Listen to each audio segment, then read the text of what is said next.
Hey, hey.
Check one, two.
Councillor Owen Jackson has given his apologies for running late. He is on his way, and Councillor Oliver has been sent the Teams link to to Teams In for this morning. I will start with Karakia. Kia hodra te marino, kia whakapapa punama te moana, he hurahi mā tātou e te rangi nei, aroha atu, aroha mai, tātou I tātou katoa, hui e, taiki e. And that says, may peace be widespread, may the sea be like greenstone, a pathway for all of us this day. Let us show respect for each other, for one another, and let's bind us all together. Great way to start off this morning's LTP presentation, where we're looking at the latest model of the draft budget. My name is Vinci Belante, for those watching online, LTP project lead. And I'm going to invite everybody around the table to please introduce themselves for our online viewers.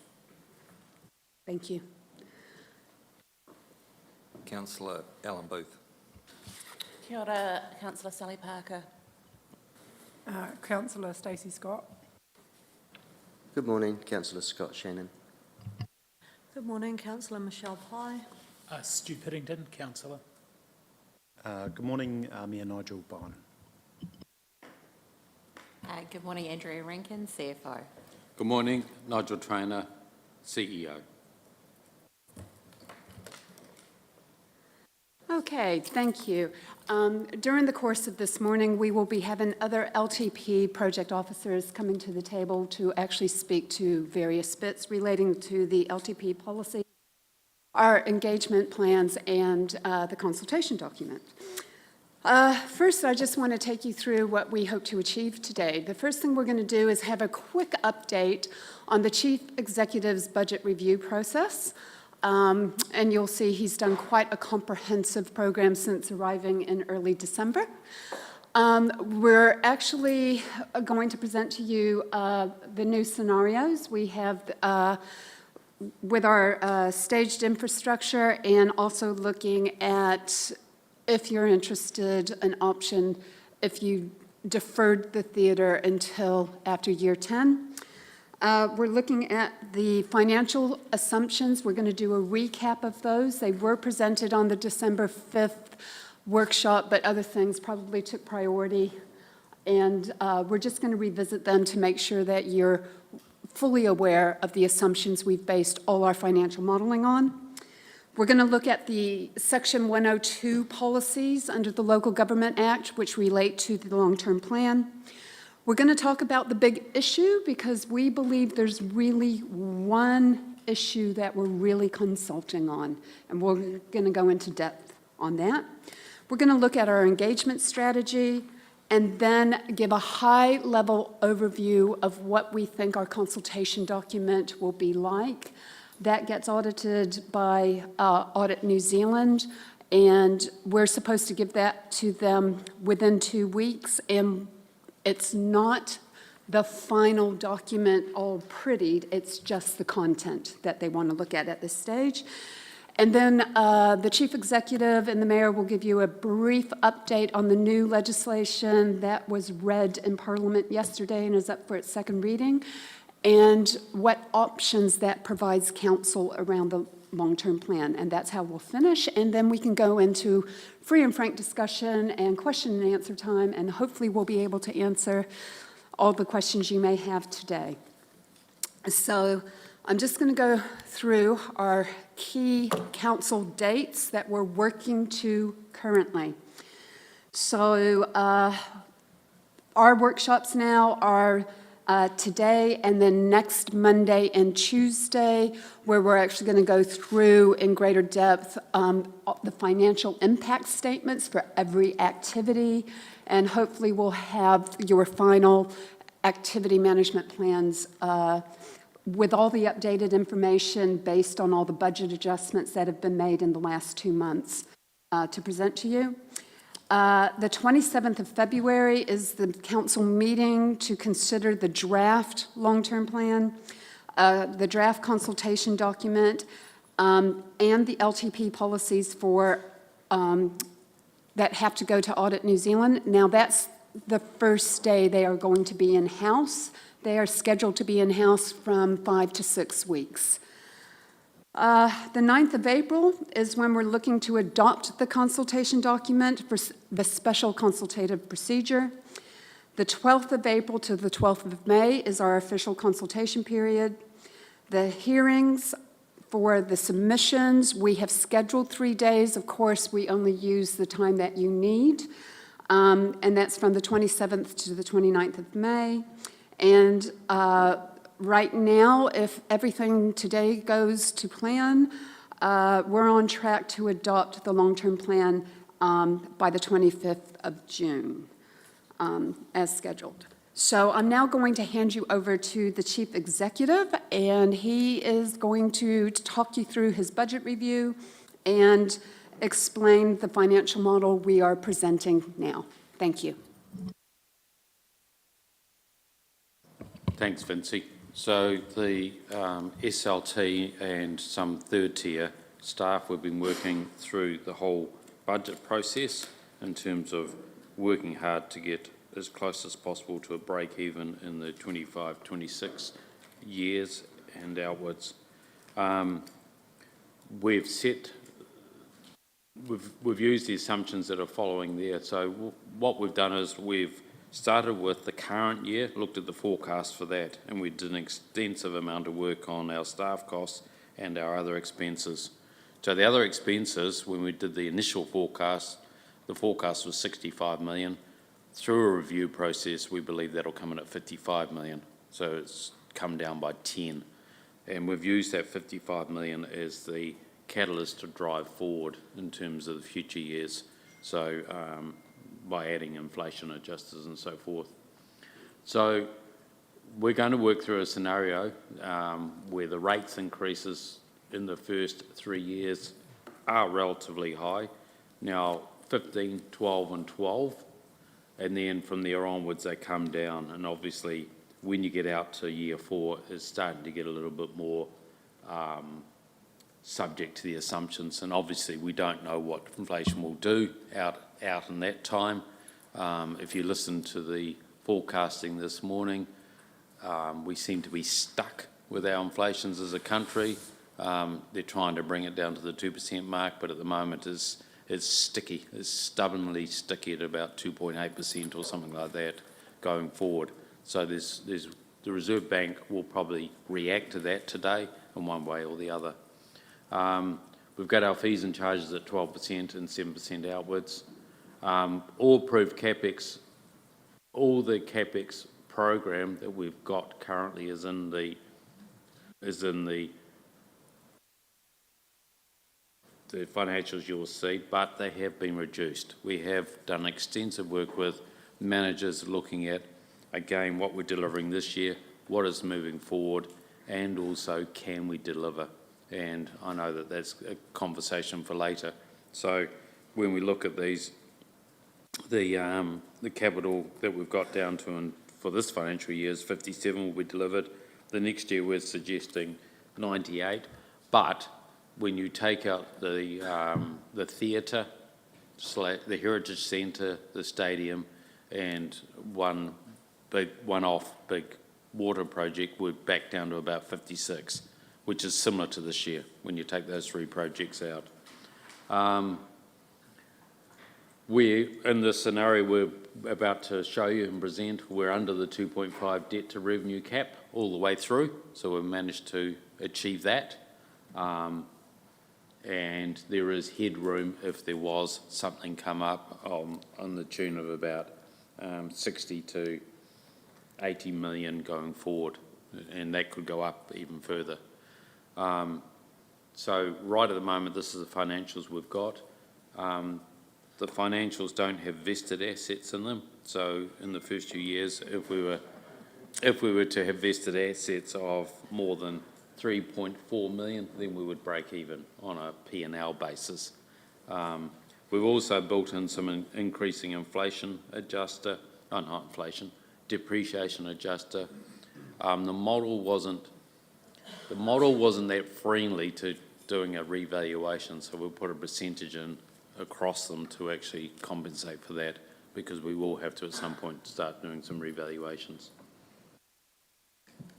So, you've got this in front of you, and I'm sorry to all the people watching, this is a full screen. So if we go through this, so this year we are forecasting a 10.3 million deficit, and we talked about that at the council meeting yesterday, and that's driven by staff costs and also other expenses, and particularly revenue being lower than we had forecast. Some of that revenue is linked to the major projects in terms of subsidies and grants.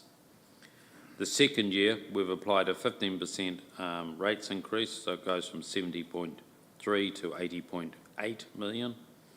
Metered water is, and fees and charges at 12%. Subsidies and grants in this scenario includes those subsidies and grants for items such as the roading at 51%, the theatre stadium and some other smaller ones. Revenue, we've increased the amount of interest revenue due to the interest rates. Dividend revenue is static, and other revenue of 6.4. The staff costs, we've driven that off the forecast for 24 with percentage increases and trying to reduce that,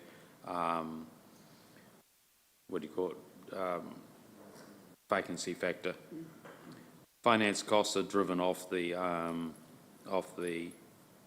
borrowings with an average of about 5%. Would that be about right, Andrea? First 3 years. First 3 year, 5.5. 5 after that. And then 5 after that. 5.5 for the first 3, and then So hopefully that gives us some room to move in that. Depreciation is driven off our CapEx program for the first year.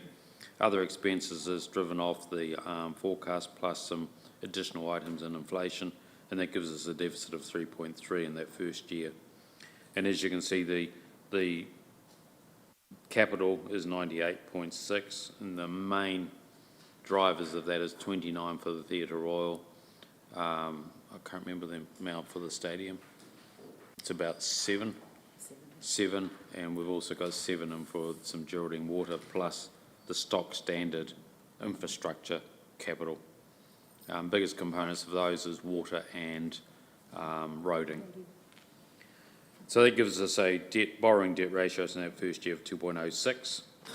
Now, the assumptions going out are sort of listed there, and what it shows is that in year 3, we return to a surplus, and our debt ratio peaks at 2.45 in 2029 on this plan. And then on further down, the headroom to 2.8 is 98 million, 61, 69. On this model in 2027, we're funding 100% of our depreciation as the depreciation is set there. 2027, so we've got 78% funded in 25, 89% in 26, and that is simply a reflection of those deficits.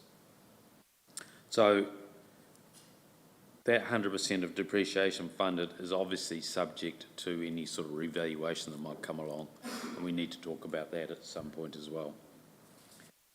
Okay, so those numbers are actually starting to come together relatively well. Now, some of this is a top-down. We know the bottom-up will need adjusting, and we're going to go through that exercise to make sure they're both balanced.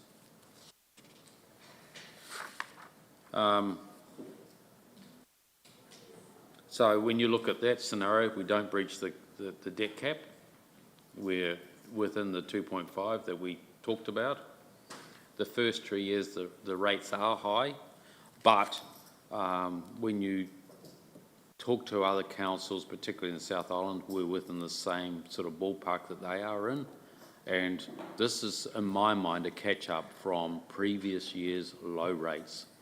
And if we're to get our overall finances in equilibrium, we may have to face these rate increases in the short term to come back out for a longer term lower rate process. Delivery of CapEx in year 1, there's debate in the organisation as to whether it's deliverable or not. We're relatively confident it is, because if we get the tick on the Heritage Centre, then that is ready to go come June. So everything is lined up, ready. We've got, and obviously after sign off of the detailed plan and so forth. The stadium, we're going to go to the market for an EOI, so again, that should be on track. And the only ones that are probably at risk is any slippage around probably water in terms of the planning and getting supplies in on time. But we're also confident we can do that. I've grilled Andrews, both Andrews, quite significantly, and they're confident they can deliver.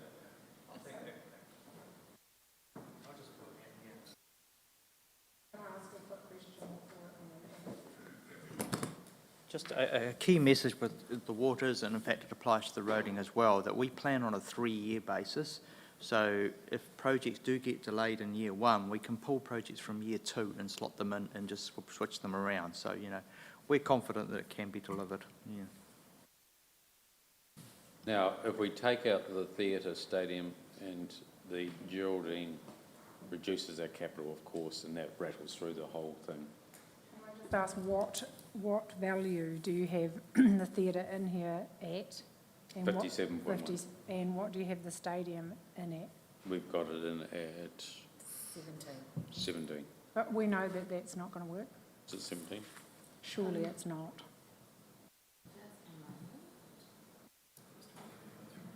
Well, it was 28.5, then it was 23, and if you're going to 17, we might as well.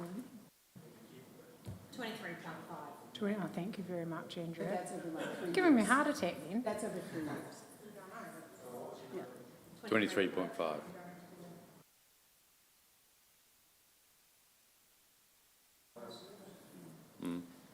Just with respect to fees and charges in 2026, when that's still at 7%, that's 7% and 27, 7%.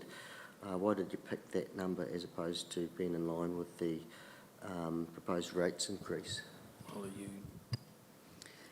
At one point in one of the workshops, there was discussion around boosting them, but then over time, because it's essentially a user pays as well, and to have it not reflect the rates increase, just to actually keep the fees and charges sort of consistent going through. Yeah, I mean, the basic principle should that it reflects the cost of the activity in all reality. My just question with the rates, so obviously we've, you know, if we're to be true to the core of building depreciation and also having a debt curve that is to come down, that, you know, the reality, if we keep to a LTP from 28 to 34, actually 2.8 or average under 3 is not realistic. So I think we probably still need to model something so our debt curve comes back down. Because I don't think that's very honest with the community, because that's not the reality. And in year 4, is it that we, in all reality, we done that and actually delivered on it. Again, when you look at those outer years, and I think you're right, our capital plan still exceeds our depreciation. So effectively, you're using a surplus if you can generate it, which is, say, if you take 27 as an example, your depreciation is 37.7. You've got a surplus of 4.7, so that is giving you 42.4. And I'm looking at the wrong one. I've got 2 here. Sorry. So you've got depreciation of 38 plus 1.1 is 39, well, say 40 million. You've still got capex of 67. So you're effectively still borrowing 27 that year. And when you look at all the way through, the capex and the surplus plus depreciation don't come into equilibrium. So at some point, you're right, if you want to start repaying debt over this time, we need to actually probably lift the rates to do that. Yeah, or purposefully increase that depreciation over and above. But again, that's got to be funded. So No, totally, and that's my point. And I think that depreciation does need to be worked on in the for the year 4, because we know we've got a number of assets that are probably, they are undervalued, and while they're undervalued, the depreciation is undervalued. Because I think that's, if you look at it over a 10-year period, and we know how much costs increase in a 10-year period, unfortunately, you know, that's probably the line to me that needs more attention, because we only grow depreciation from 34 mil through to 43 mil. Yeah, exactly. And that's probably something that we as a council need to put some thinking into. Yeah. I just have a question about the fees and charges. With the other expenses, you applied an inflation factor to that. So what was that figure going along? Because wouldn't you apply the same percentage to fees and charges increase, because that is the cost of what delivering that service is? So in the first year, we applied a 5% increase to other expenses. And then in the outer years, we've used the Burl adjuster figure, which is about 2.9. There was a slide further down showing what the percentages are, which is never correct, but that's the norm for an LTP. Yes. And probably not too far away from what you're doing with the fees and charges then. Yeah, and hence that's from 2028 outwards, it's used the Burl adjuster plus a 0.5% increase. So that's where the 2.8, 2.7 comes from. So it's actually just using the Burl figures that we've used for other expenses at the same time. I guess, Just an overview question between the two budgets. It just caught my eye. In the theatre deferred one, fees, subsidies and grants had dropped just about $10 million. Why is that? If you take the theatre out, the funding from MP does not come. And we would have to repay. Hang on, let me finish the question. But we've been claiming against NB as we go, and they've only given us 11.6 million. My understanding is we've claimed more than... how much have we claimed from NB? Because you can't do it twice. No, so essentially we would have to give that back. Look, that's a nonsense. This is what frustrates me, and it just... all the figures don't make any sense. Why someone can't ring someone in MB and say, if we're caught short and our ratepayers can't afford it, will you ask to pay it back? Because it's a simple letter from the chief executive to their chief executive. Because I can't see the national government coming to us with a national MP standing here and say, over 5 years you've come to a point where you can't afford something, so we want 10 million back that you've already spent. Doesn't make any sense to me. So at the moment, you have to put up conservative. So this is the worst case scenario. So effectively, of course, we will try that, but you've got to have your financials ready just in case that doesn't come off. Now, there is a letter of agreement that says this is for the Heritage Centre, which is both museum and theatre. If we don't deliver it, then the money does get called back. Now, whether that happens in reality or not is a different matter. But for this, in terms of putting forward financials, you've got to have that conservative option sitting in there. But it skews the figures greatly. Of course it does. Could you, as the chief executive, because our previous one obviously wouldn't, write to MB and ask them? Well, if we decide not to go ahead, of course we will do that. But I guess my point is the figures get badly skewed by that assumption. But that is a real assumption, that we have to give the money back. That's worst case scenario. It's in your existing contract. And that would be quite normal. Interesting. I suppose where Stu is trying to articulate is the 11.1 million, I presume in that contract, some of it's for design, because if we're drawing, then why were we drawing down money? Why would you draw down money if we're not entitled to it? That is a concern to me. Because normally you'd only draw it down for elements of the contract. The contract does not specify the elements. So that's really disappointing that you wouldn't just draw down the 11.1 million when we say go, because now what you're telling me is that we've been drawing down the $4 or $5 million for things that are not specified in a contract. That is not okay. Either way, whether you drew it down or not, either way, if you decide not to go ahead, there'll be a write-off of something. So if we decided not to go ahead, we have to write off the 7 million we've spent, whether we drew it or not. So effectively, that's what this reflects. Why were we drawing it down? I suppose, and I know, I'm sorry, Nigel, that it's pre-you, but now I'm really concerned that we've been drawing down on something we're not entitled to. So why and how have we been doing, and who's allowed that? So at this stage, we're entitled because right through the project is going ahead. And So- the original decision goes back to 2018.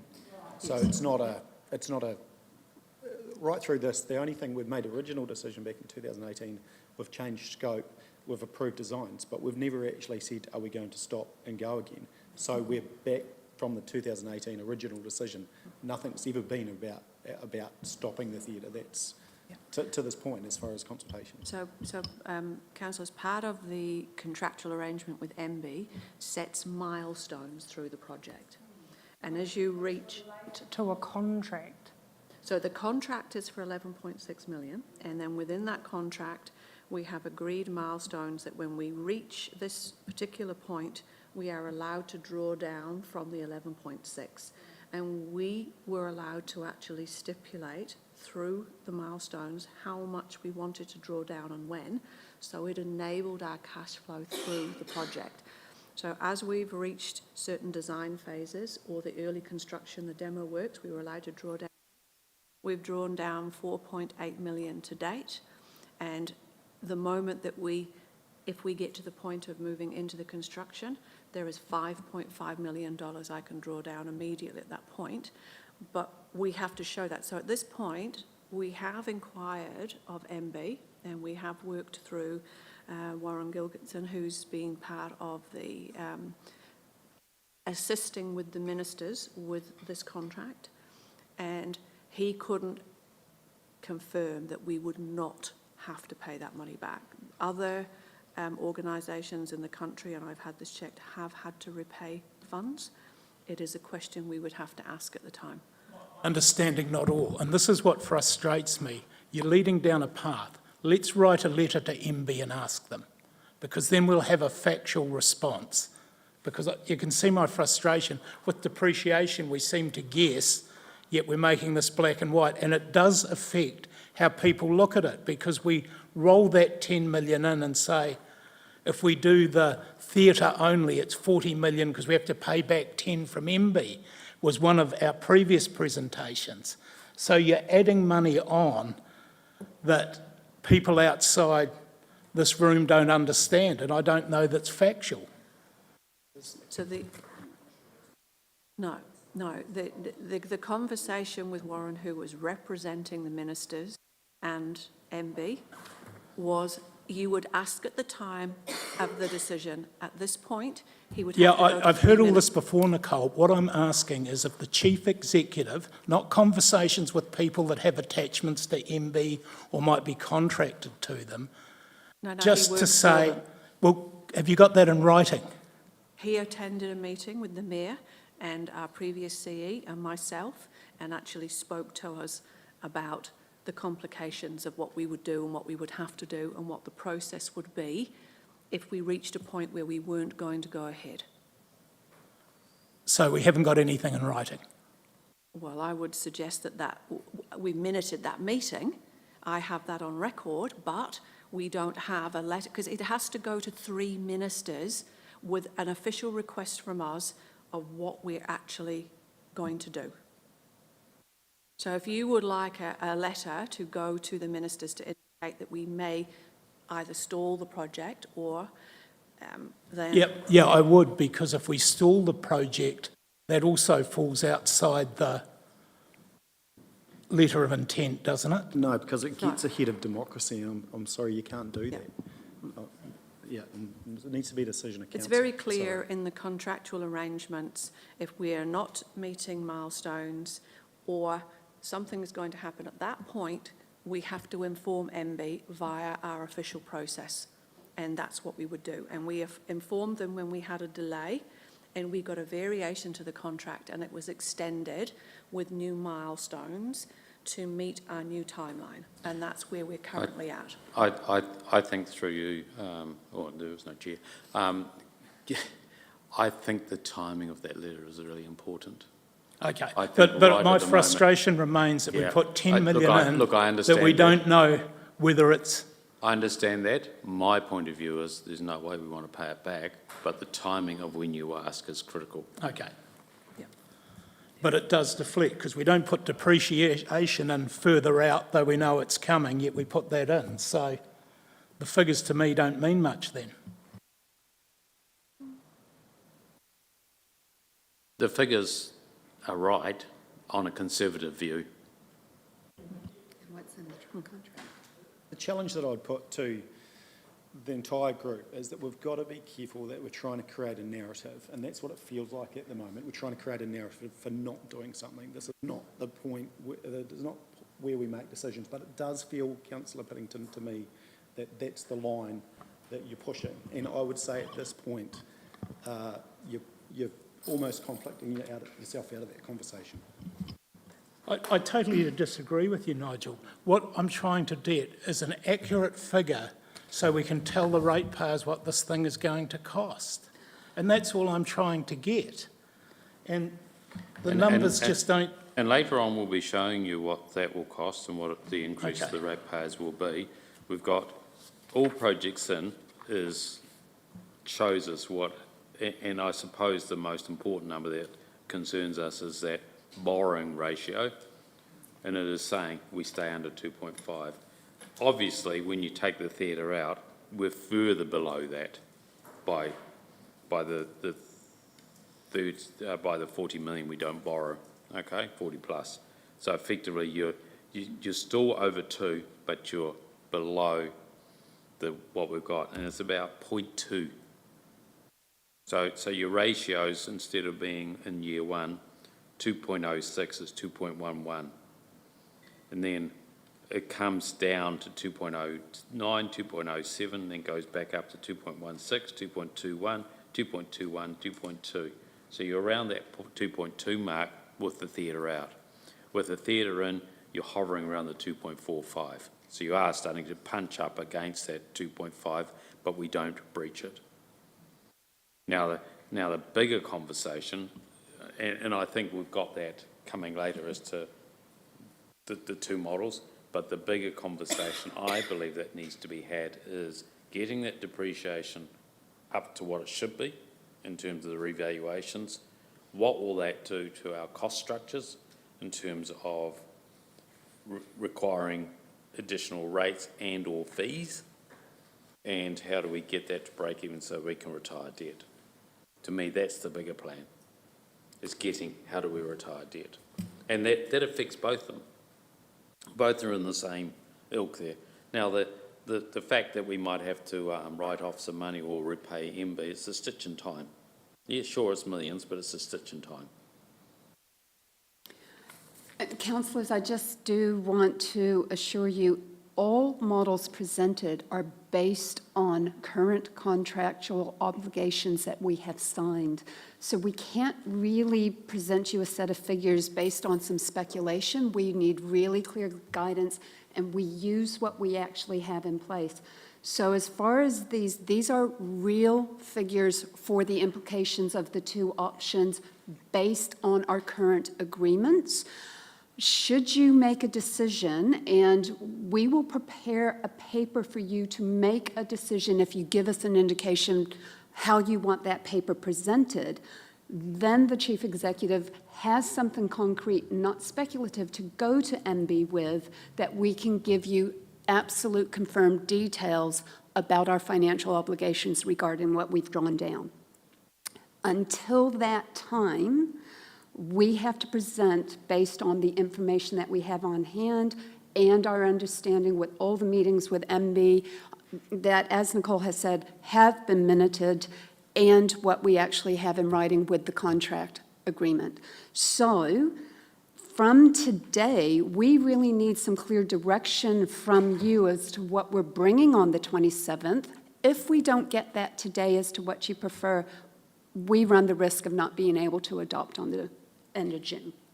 So with this draft budget, the things we need to know from, without passing any resolutions, are you feeling comfortable with a number of these parameters, such as the rate increases? Do we feel comfortable with that at the moment, rattlings coming through our numbers? Do we feel comfortable with the fees and charges? So the assumptions are probably the more important conversation right at the moment. Are we comfortable with the assumption of rates? Are we comfortable with the assumption on the other expenses? Are we comfortable with the assumptions on the staff costs, inflation, the other expenses? Do we need to push harder at looking at our depreciation in the out years, which will reflect through into those revenue numbers? Are we comfortable with our debt ratios? Those are the conversations we need to get some direction on today, so as we can produce the numbers to then complete a draft LTP. Because while we're in this merry-go-round environment, it's making it hard to get that document done. Because it does require then the numbers to be backloaded into the budget to produce all of the different activity financials, and that takes a bit of time.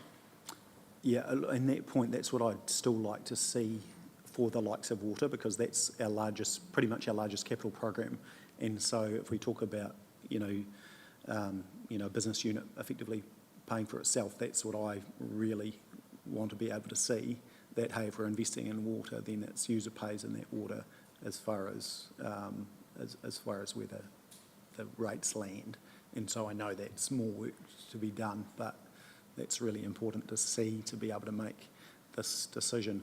I just want to make one comment. I go back to the capital program, whether we sign this off in the future or not, on the lowest case scenario of 600K.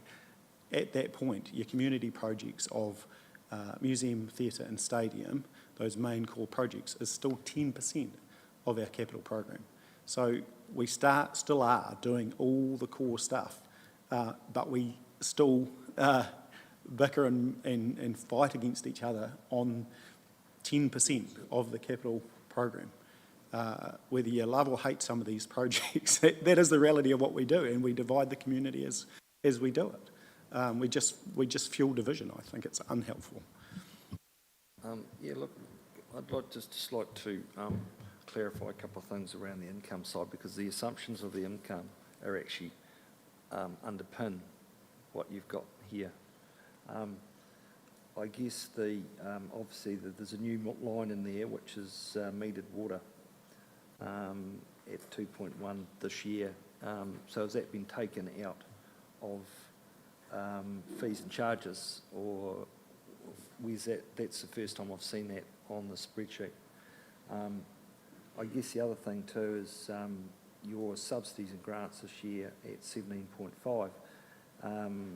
We just had our report to December, it was around 9 million. Now we know we've claimed most of the roading funding from Waka Kotahi, so you really cannot assume to get a hell of a lot more from that.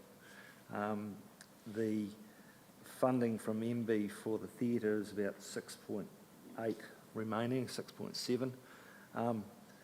And I assume that number is actually in 25.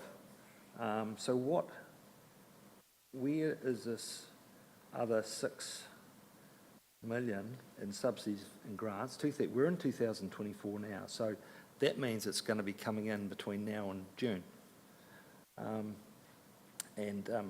I would assume that, well, I'd be interested to know where it's coming from, because unless we actually know exactly what we're going to be getting here, that flows all the way through your spreadsheet. And so if you're being optimistic here, it's going to be an absolute cluster by the time we get to the next 2 or 3 years. And we're all going to be going, oh, what have we done here? We didn't get that income. What did we do here? We need to base this off facts and actually what we know we're going to get. And that is being conservative on the subsidies and grants, knowing we get the rates, and we get the fees and charges. And if there's interest to be had, that's fine. But I doubt if we're going to get much of that. So, and the other thing too is, I guess I'm quite concerned at the finance costs getting up to 20 million, and that's verging on the Local Government Act, where we're not allowed to go over 15% of our income. So if and we know that that's what we're going to be in regards to debt, but if we don't get that income, we're going to be over that threshold, which we're not allowed to be. So it all comes down to me. What you've got in here is fine, but unless you can be absolutely conservative or pessimistic rather than optimistic on these headline numbers here, that affects every single thing that we're talking about.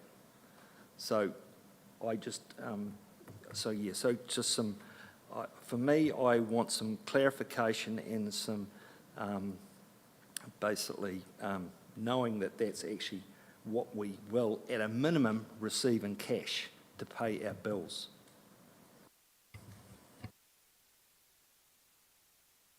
Councillor, if you're actually talking about knowing for certain exactly what we're going to get from NZTA Waka Kotahi, that's a tension every LTP year because of the different financial years. So we never know until after we adopt what we're really going to get. This is a question for our CEO and our CE.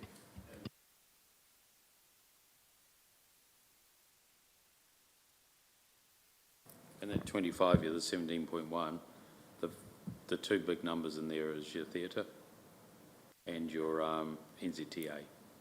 And those two numbers are about the 17. So you get about 9 or 10 for the NZTA, and then you've got 5 for the theatre, so it's about 15. And there's some other ones as well. On the 24, we've redone the forecast, so do you want to talk to that? She's got the numbers in front of her. So the 17.5, we've got NZTA, just operational funding. There's Parks and Recs of 1.5 million, subsidised roading of 10.5 million, waste minimisation of 900,000. We've got we do have a grant in here, or a Theatre Royal. We can print it. I can print it out for you. The 17.5 is made up of. We've just Yeah. seen some. Yeah. Yeah, I know, but what you just mentioned, talked about, you haven't received. But why do you think you're going to receive that? I mean, we normally only received about 13 million, and that's been basically, and we know that's coming in because we're getting funding from NZTA when we spend money on roading. Yep. So what you're saying now, I want to know will be in our bank account by the end of June. So that's all you need to tell me. Oh, I thought you wanted the number, the breakdown. But if you don't want the breakdown, do you think we'll get it? There's, I'll print it out so that it's in black and white. There's the Theatre Royal, there is 1.5 million there for the Theatre Royal, which is unlikely to receive. Yeah. And then there's a $500,000 grant for our Rangi Stadium, which is to do with, Andrew Dixon's walked out the door, better off funding associated with that. And then there's a 1.5 million for Parks and Recs, which is also better off funding. Yeah. And then the rest are just our standard Waka Kotahi subsidies. What is that number for Kotahi? She said earlier. 10.5, and then there's a 1.2 million additional. Yeah. I just, as I say, we need the money to pay the bills. And you've just told me we're probably not going to get 2 million of that this year. So that number there should actually be 15.5. So why is it 17.58? This is what I'm getting at. Do not be optimistic. It has to be pessimistic, and it's got to be real all the way through.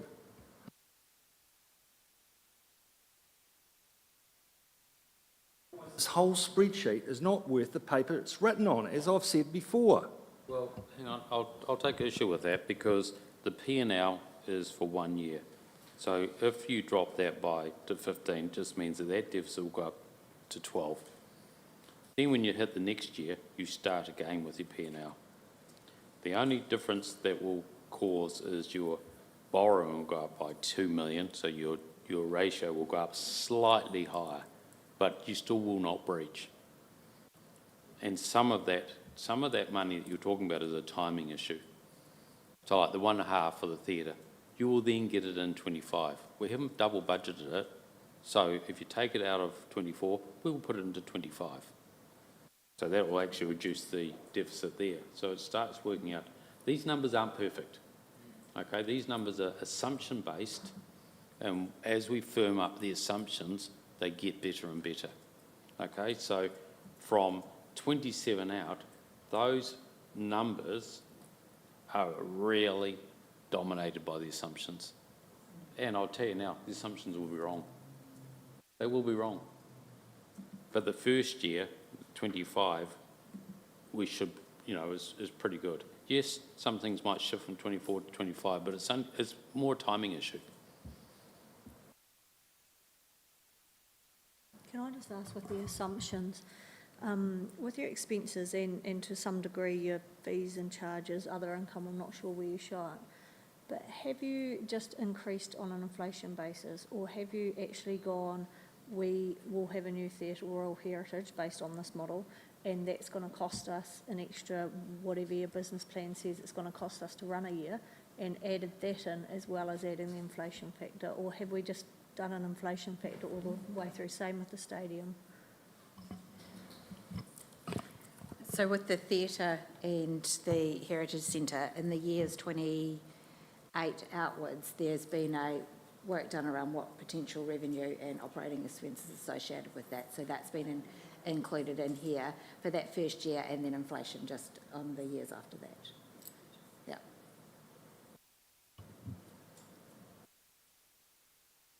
Operating costs for the stadium, though, haven't been included. It's just been essentially the standard going forward. Do we have any idea what they may look like, or are they assumed to be similar to the current one? The stadium, so. Okay.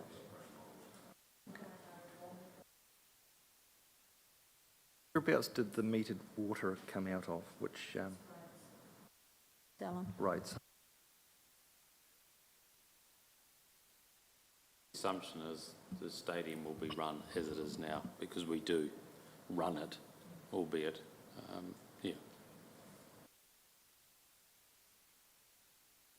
I think for me, a couple of things I think would be helpful would be, when will we review what we've sacrificed to achieve this balanced budget? Because, I know our Frugal Five have done some good jobs at doing line by line, but will we get sort of some kind of, simple paper that says, right, this is what we've taken out in order to meet a balanced budget? Because I think that's really important to understand what we've sacrificed to get us back on track, because I think that's probably missing for a lot of people, to be able to put their hand on their heart and say, this is what we need to do in order to balance the books.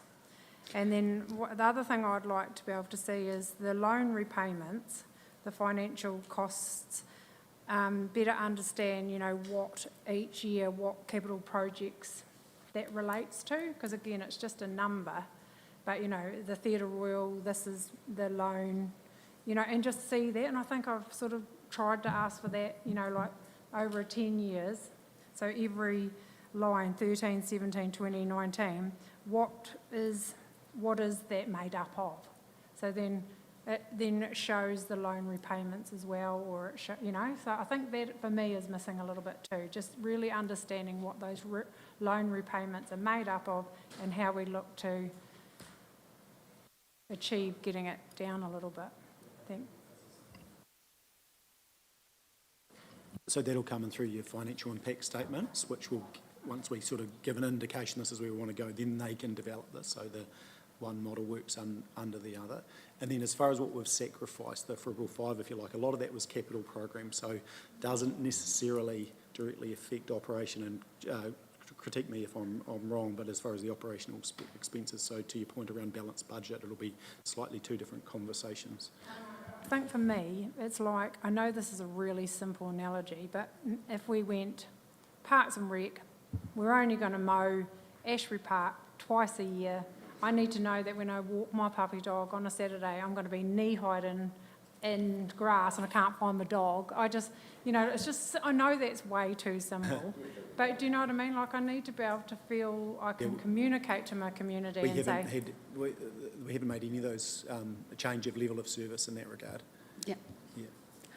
I know, change of capital program, but not change of operational program. At this point, councillors, we have not changed levels of service, so we've looked at where we could actually make adjustments, because if you change levels of service, that's a new conversation that we actually have to have. Because we've taken this top-down approach to actually meet your budget requirements, we're still to work through the real impact on some of the activities, and that's the work in progress for this next week. If we can get you to say you're comfortable with this that we've presented, then the officers can make those adjustments. And we come back to you with reports and papers showing you those implications. If there were some cuts to some CapEx projects, if there was ongoing OpEx as a result of those adjustments will flow through. But we haven't gotten down to that granular level yet, because we're just trying to get a comfort level with this high-level stuff so that we can make the adjustments below. Does that make sense? But in the previous presentation, we did indicate some high-level areas where cuts have been made. For instance, in roading, a 75% cut in the cycleways program. So those high-level things for concrete things like that, absolutely, we have presented some of that information. It's not just one list. It was like multiple slides depending on the area. We could probably compile a list, but it's not going to be a discrete little shopping list, because some of those activity programs are actually quite nuanced and complex. So it's not like we can just say, we're only going to mow the park once, unless you've decided that that's what you want to do.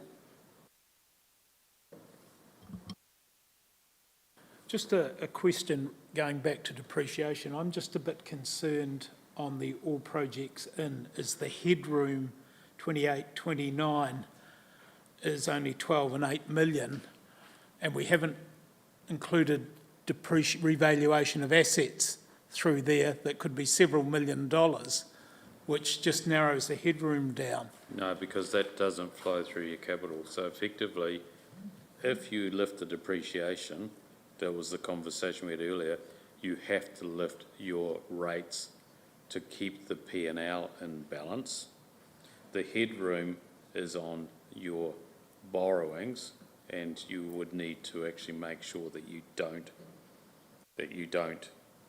create a deficit there. Now, the headroom to 2.5 is 12, but to 2.8 is 59. So you can go up to you've got 59 headroom to 2.8. So effectively, if we lifted the depreciation through some sort of revaluation, the 2.8% for your rates and the 2.8 for your fees and charges would have to lift. Are you done? I just kind of wanted to go back to the bigger issue you alluded to before, because when you have a look at this, we may have a balanced budget in that we're, breaking even, but we don't in the fact that we're spending far more on capital projects than our depreciation plus any grants that we receive for those capital projects. And I'm not normally afraid of debt, but to go from 200 million to 416 million, it just shows that the whole model is broken. And if we just go back to spending, and I'm just thinking about how the community need to understand that if we just spend depreciation plus capital grants, we won't even do our basic roading and water, will we? Correct. But we can't just carry on borrowing money and doubling debt every 10 years. Correct. So effectively, why we are in this position is because for decades now we have not revalued our assets. our assets are way undervalued, which means the depreciation figure is way understated, which gives you a false sense of security because you're applying rate increases just to balance the profit and loss. But you are not putting the cash aside to replace them, or not sufficient to replace them. That is the position we're in now. Now, this is not the making of us. This is the making of decades of administration and the way the accounts have been put together. And that's a national problem because every other council's got the same problem. So effectively, in the 80s when they did the local body reform, my understanding was we were going to enter into a revaluation regime. It didn't happen. Yeah, and I get that we're not alone, but I still don't think that just borrowing more and more and more money without a plan of how to repay it, our next generation are going to thank us for. And I'm not sure that's a problem we can solve in this room, but it is something we need to think about. Well, it probably what it leads itself to is going back to real basics and working out what are the basics we must do to keep the infrastructure going of the district. What are the things that we could stop doing? And I'm not sure we've done that fully yet. We've tried several times through this process. Over 20. Yep, but we keep coming back to a similar number. And it takes brave council to actually go, we're not doing that anymore. We're going to stop that capital line and we're just going to live with what we've got. And that'll have its own consequences. I guess, and my other final point is, it's not just the Theatre Royal or the stadium. No, it's not. Is it? It is actually even the fundamentals of roading and water and Parks and, yeah, parks and that. and waste, yeah. Are going to lead us to nearly doubling our debt anyway. Correct. Sorry, to Michelle's point there though, why haven't we built in some repayment of debt? I know it'll affect the rate line, Because we don't have the cash to do it. but you would if you increased the rates. Yes. Would you like us to go above 15%? No, It's a brave. it's No, more in the I'm- out years. I'm talking in the Years. other years where we've got them at, Yeah, that was my point, Stu. yeah, 2.8. We need to actually show people, because it's a bit odd that we recognise we're doubling our debt. We know what the problem is, but we're not addressing it. I guess, obviously the first thing is we balance our books and run a balanced budget, which is the first priority. And then we go back to basics. And, obviously the long-term plan, when it was thought about, it should have been simply, it's your depreciation, it's your subsidies and grants. And then if you're prepared to borrow over and above that, that's what the budget is for the year. So it's still way in excess, these numbers. They actually almost need to be halved. It's that dramatic.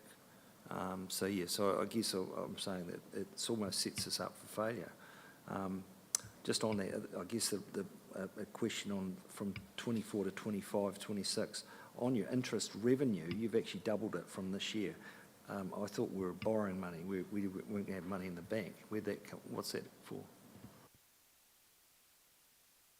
We do have cash, about 20 million, and interest rates are growing. So the cash coming in now, you could run the council on an overdraft, that it peaks and troughs during the month, so you actually have no cash. You have an overdraft facility, you run to that overdraft facility, then when your revenue comes in, it drops, and then you run again. You could go that way, which would drop your revenue interest received, but it will probably lift your interest going out. So it's a case of what is the best balance there. That means you're getting 18% for your 20 million on term deposit. How much is it? Ending that. And councillors, I can explain the rationale as to why from year 4 onwards, moving back towards around the 3% mark, and that was because the Burrell inflation figures were set around the 2% mark. And to your community, we projected keeping in mind that trying to project something from 4 years onwards is a little bit of crystal ball gazing, but we rely on those Burrell figures that we use as our base assumptions. So we were trying to align to that, because modeling the 6% going right through, we were ending up with a surplus of around $78 million, which, yes, you can use to pay off debt, no problem with that, but your community might have some objections that you're rating at a much higher rate than the projected rate of inflation to pay off debt, and we look at that intergenerational equity factor. But we take our direction from you. If you want us to move back up to a higher rating model, we can actually do so. Problem, we haven't stuck with inflation. So, you know, I think the community would want to see us repaying debt. Yeah, You know, and I agree with you, and I think there's a presentational issue with these accounts. Because if you look, say you go out to 2034, it shows a $10 million surplus. But actually, sitting in the fees and subsidies is probably $10 million of NZTA grants that goes straight to capital. So that money, that 10 million surplus just equals that.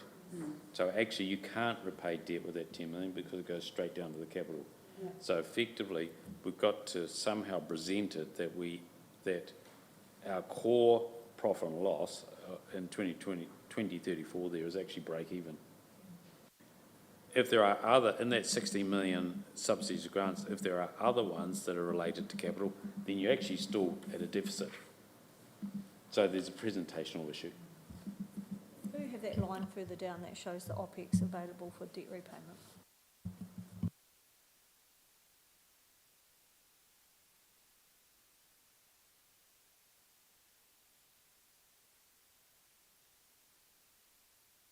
There are two lines that we want to build, aren't they? Depreciation in that line, effectively, so you've got the ability to do so. Going back to why we're here, what sort of leads are you wanting from us, Vincy? I think we should get through the whole presentation because in view of the legislation that was read yesterday in Parliament, Council has 3 choices to make, and if you give us an indication as to which way you want to go, that might help address some of the financial matters you've just raised.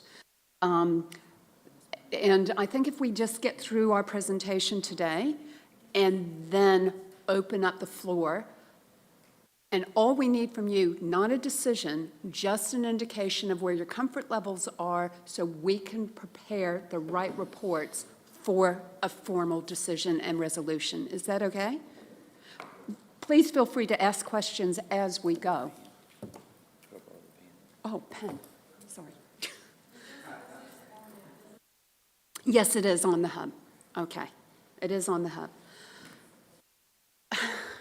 So what I want to do now, I'm just going to touch base on the financial assumptions that we are actually working to.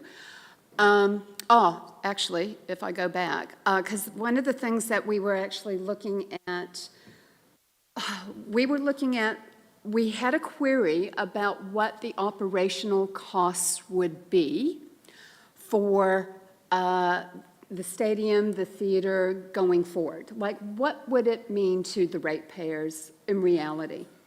So we actually did some projections based on the budget model for all projects in. This is using the raw figures, so some of those internal costs and charges may not be fully reflected in some of the figures, but we've been consistent throughout, so we're still comparing apples and apples. So what the thing we want to look at is the average cost per rating unit. Now, we've based it on 22,500 rating units. And what we just want to do is just show you a comparison against some other activities as to where things actually stand. Now, okay, so looking at the theater, Jess, can we get rid of that black box in the corner, please? Yeah, thank you.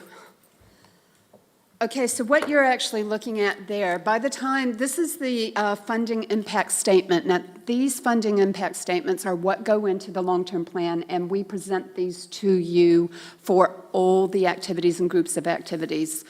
So for the theater, what you're actually looking at, the rates per year, by the time you get into 2027, when you're really heavy into the build phase, OpEx phase, hopefully it's open, et cetera, we're looking at $187 per average unit, which I think amounts to like $3.50, $3.60 a week or something like that on rates, Andrea?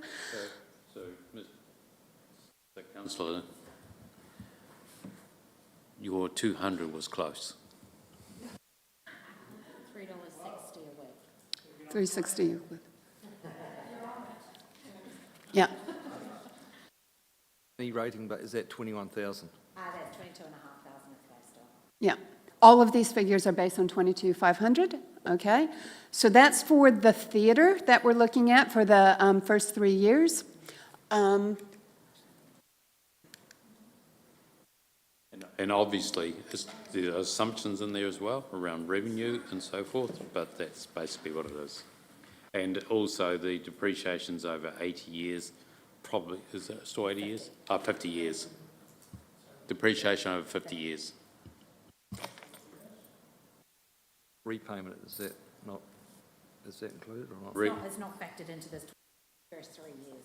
Yeah. Because it's still in essentially build mode. Yeah. And so then when you compare it like to the stadium, by the time you get into year 3, we're looking at $72 a year per property, average property, obviously. And then when we're actually looking at swimming pools, there's a good explanation as to the large jump in swimming pools from current year to 2025. You're looking at $317 by the time we get into year 3 to actually fund the operational costs of the swimming pools by that time. Andrea, do you want to speak as to why the jump?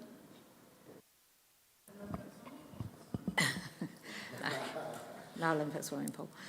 In 2024, there is essentially other departments have been subsidising the swimming pool. This model has not taken that into consideration for 25, 26 and 27, but essentially it's being subsidised by other units. Yeah, that's true. 25, 26, yeah. And that's what we're presenting to you, to the true cost, because we haven't made those internal adjustment figures. Democracy, this is running you people. This is actually how much it costs ratepayers for you to exist around this table. We're already paying that. We're already paying that somewhere else. So we're going to have to add Sorry, that on. we're paying that somewhere else, I'm sorry? Change between now and 24. The cost now, and the cost in 24 won't be that much difference. Which one are you talking about? The costs are the same, but they're being subsidised by others. If you take the subsidy out, the true costs are shown. And it's the same for you. I mean, So it was obviously subsidised by other business units, and now we're seeing it Yes, in one business yes. unit. So those will be have some savings in those other units, I assume. so to run the council as a group, by the year 3, you're looking at $250 per rateable unit for that cost. Okay, libraries, you're looking at almost $240. But as you can see, those internal costs help to offset some of these, but these are the real costs that we're actually looking at. Parks and Rec, Sorry, back to the theatre. That includes the museum and the current museum? yes, it includes the decision that has been made. Yeah. Not the Not existing existing. theatre, museum, that has Museum. its own operational model. That, operation model at this point in time, Yeah, which is modelled in here. So depending on what you decide, so in the full overall council has the museum status quo, Yeah, and it also has the new heritage hub. So then the question is what of the old museum are we still going to keep going? Obviously, those staff costs will transfer over into the heritage. there's opportunities for, So there's some opportunities for some savings Yeah. there, yes. and as you can see in Parks and Rec, by the time we get into at the end of year 3, we're looking at $381 per rateable property that it actually costs to operate that activity. Now, these are fairly low on the scale. For some activities in council, you're getting in the thousands, for what it costs per property. Like roading and water, it will cost over $1,000. I think about $1,400 or something for 1 or 2 activities. I have the breakdown of all that, but you will see this in your FISs. We will be happy to provide you all of this information for all the activities without the adjustments. But that just helps to kind of put things in perspective when we're asking about what's the real cost to the public for. and we do that with, to your point, we had the conversation around the pie graph, we do, but it's, if we can make improvements on how we Absolutely. communicate that with the public. And some of the processes that you've started, your Section 17As, et cetera, that's probably going to impact on some of these costs if there's a way to actually reduce some of our OpEx. Okay. So here are the challenges that we've actually been working with and have come to you with. We've increased the loan funding to the 2.5, as you have indicated you'd be comfortable with. We've increased those general rates for the first 3 years, definitely. The CE's budget review process, we've been looking at the reduction in OpEx. We're trying to look at where we can access more central government funding where it's actually available. And of course, a lot of that's going to be dependent on the decisions made and once Parliament is back in full session. The increases of the fees and charges for increasing revenue, we've looked at staging some of those capital expenditure projects. I know water and roading have done a lot of work about staging some of their projects, reprioritization with that. We're not fully funding depreciation in the first 2 years, and we've acknowledged that is an issue and the rationales for that. Council have actually given us a clear indication they want us to look at our asset ownerships. They want us to look at our asset base and look at what we can possibly rationalize and capitalize the most value out of. That is a work in progress.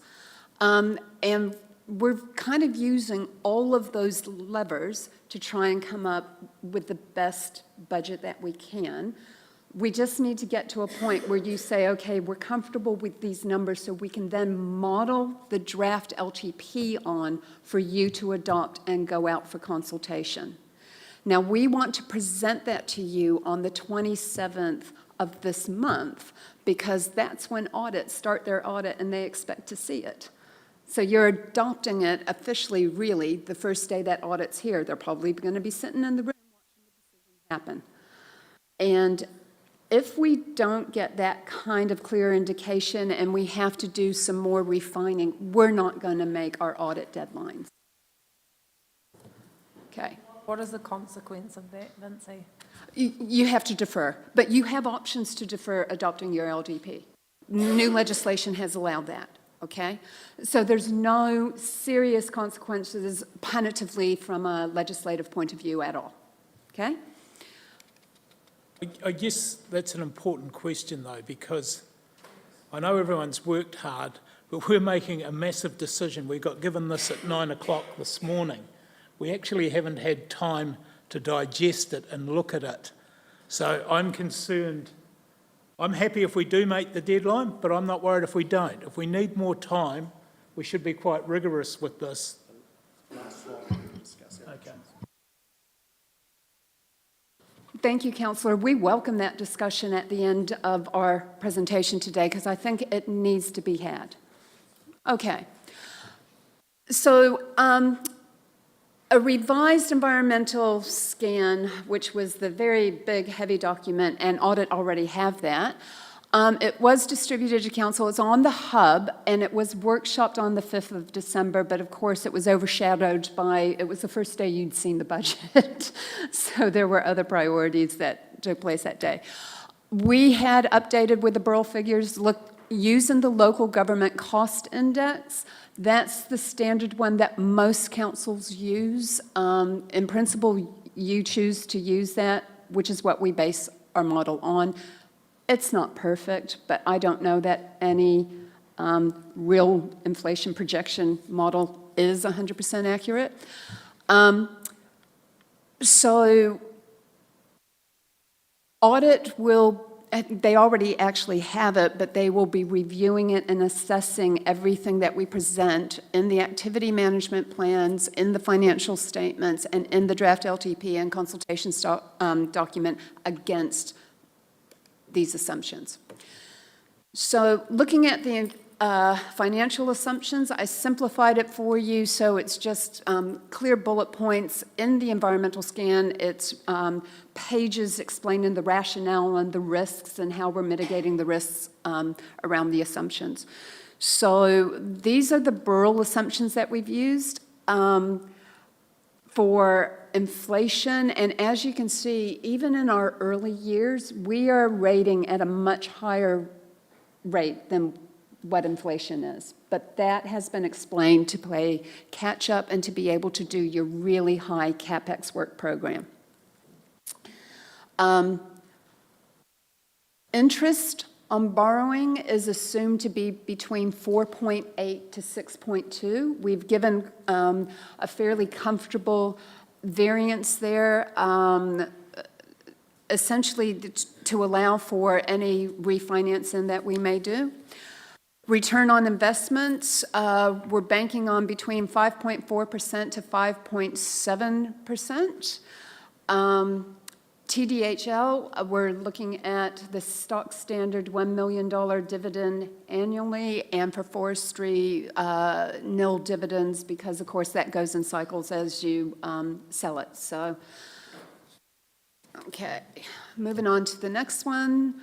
Sorry, can Oh, I sorry, say- going back, can yes? I comment, because we all bring this up, the Burrell index's assumptions are the problem with our finances, aren't they? You know, we don't use CPI, which is wrong for us. We use Burrell, which is actually wrong for us, but we're encouraged to use. And, you know, I think the risks coming through in one of the papers yesterday was escalations and contract prices still 15 to 20%. So it's just not, the assumptions just aren't real. So this is our problem right through, and then we get to, you know, to deficits, as Councillor Booth reminds us often. How do we put the right assumptions on, and how can we do that legally to get us where we need to be? Legally, you actually indicate to us what assumption model you want us to use. Most councils use Burrell because they're the industry standard, and there's very little competition to Burrell. But if you direct us, you want us to use CPI instead of the local government index, then you do that through a resolution, and that's what we present to audit. Everyone's thinking on that. So CPI, I think Michelle, are you Googling that? No? Yeah. Are you? Yeah, we just... Can you get sorry. My question was going to be, can you get an auditable forecast of CPI that we can rely on, that the auditor will sign off though? Because where do we get that information from? That's what I was Googling. I'd have to go to audit and check, because I don't know of any councils who actually do it, to be honest, but Can we we can check. Can we present that to audit and just get John's view Yep. of it? Yep, Okay. we can, I'm meeting with audit, what's today, Wednesday? I'm meeting with audit on Friday, I can absolutely ask them. Because I'm sure he'll have opinion that would. Yeah, And he'll be that's- free with it. yeah. Yeah, well, but I mean, I'm sure he would be supportive that we want to be as accurate as possible. Yeah. Yeah, absolutely. So I will come back to you on Monday. We'll be able to send around an email, if that will help you, councillors. Well, Monday, we're meeting again, so I'll have an answer. Okay? Great.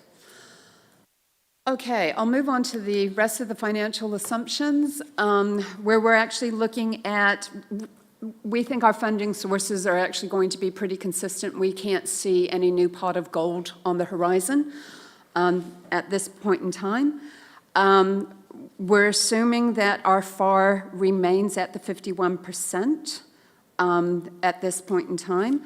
We're saying that our costs will remain relatively stable over the LTP period. Of course, those can change on the turn of a dime because of some natural disaster or international event, whatever. We're saying our rating base, we're assuming a modest increase based on our growth projections, but where our growth is actually going to happen is more smaller housing units as a result of the growth in older demographics downsizing. And of course, you do have economic growth here, so there can be some more growth in rateable properties through commercial properties and industrial growth, yeah. The credit availability, we're saying that we'll still have competitive credit terms and that they'll be obtainable from the financial markets that we actually have. Landfill aftercare, we have an assumption that work on vulnerable closed landfills, once we finalize that risk assessment, will increase your restoration costs, but there's very little material change to Red Roof landfill because it's monitored so closely. Our ETS, our emissions trading scheme, the price for the New Zealand units is currently projected to be $79 in year one, and the assumption is they will continue to rise thereafter, but of course we can make those adjustments through the annual plan if we have anything different. And we're working on a capital delivery assumption of 100% because of the intense work CapEx and infrastructure have gone through to ensure deliverability and enhancing their project management to make sure we can deliver the projects that we're saying we're going to do. Okay. Are there any questions about any of those, councillors? Just with landfill aftercare, we highlight that, but why don't we highlight EQC-prone buildings that could be a larger figure over time once we get the assessments? So just a question why we'd highlight a landfill but leave another obvious large figure out. We can add that figure if you want to, but it means that you legally will actually have to have provision for that in your financial model, which I don't know that we've made huge provisions for EQ restorations, repairs at this point in time until we have all those assessments and have an idea of what they are. Yeah, I agree with Councillor Pennington in that it will be a cost, but it's probably for the next LTP, or depending on our decision, it might be this LTP if it's... The majority of that would be capital. Yes, Majority of that would be capital, not OPEX. versus OPEX potentially, yeah, with this one, that's a good point. Yeah, but it's work in progress, isn't it, on that one, so... so it might be a financial assumption for the next iteration of LTPs. And the reality is that you can actually make LTP variations through your annual planning process if new evidence comes to light around EQ. Yeah.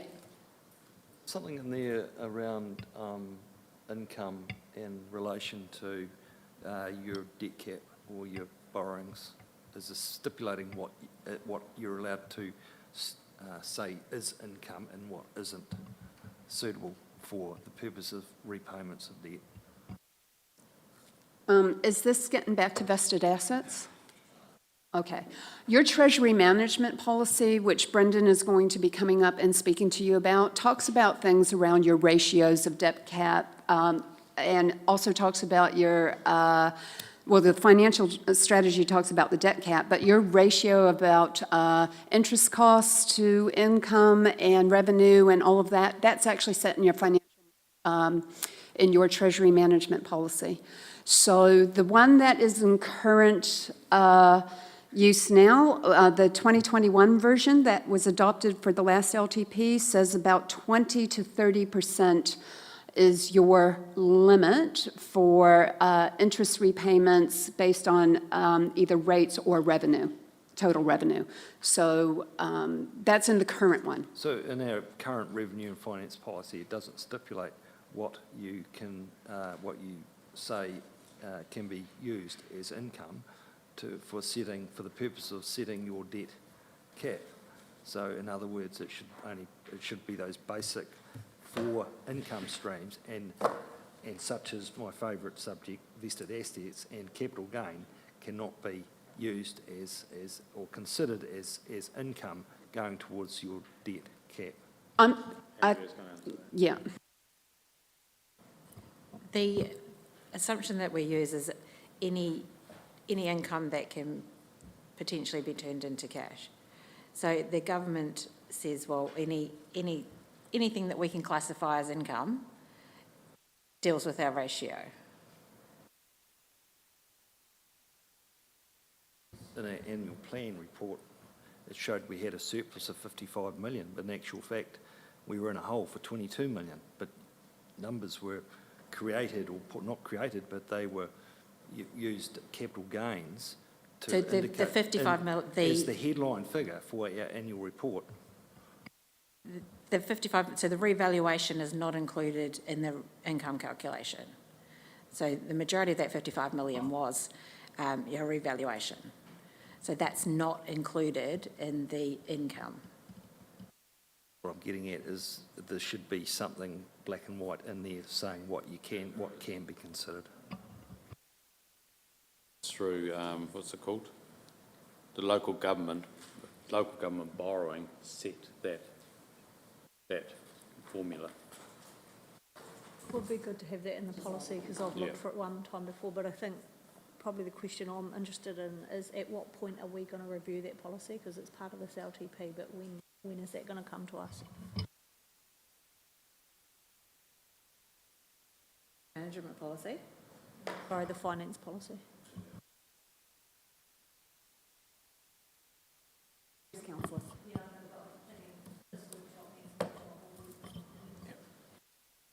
I can talk you through that. So, good morning, councillors.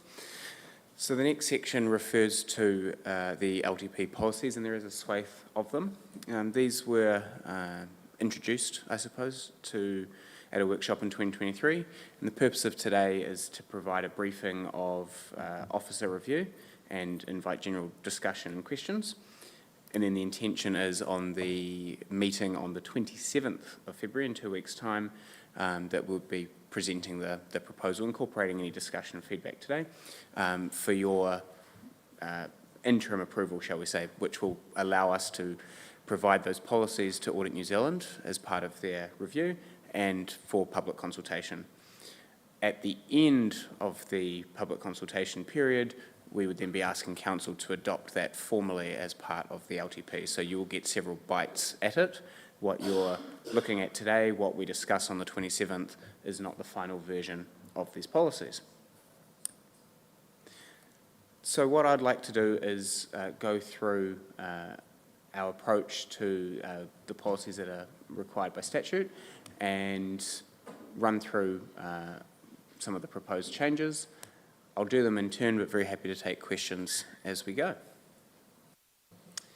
Can I also at the outset just acknowledge the former Senior Policy Advisor, Bronwyn Larkins, that did a lot of the initial review work prior to leaving.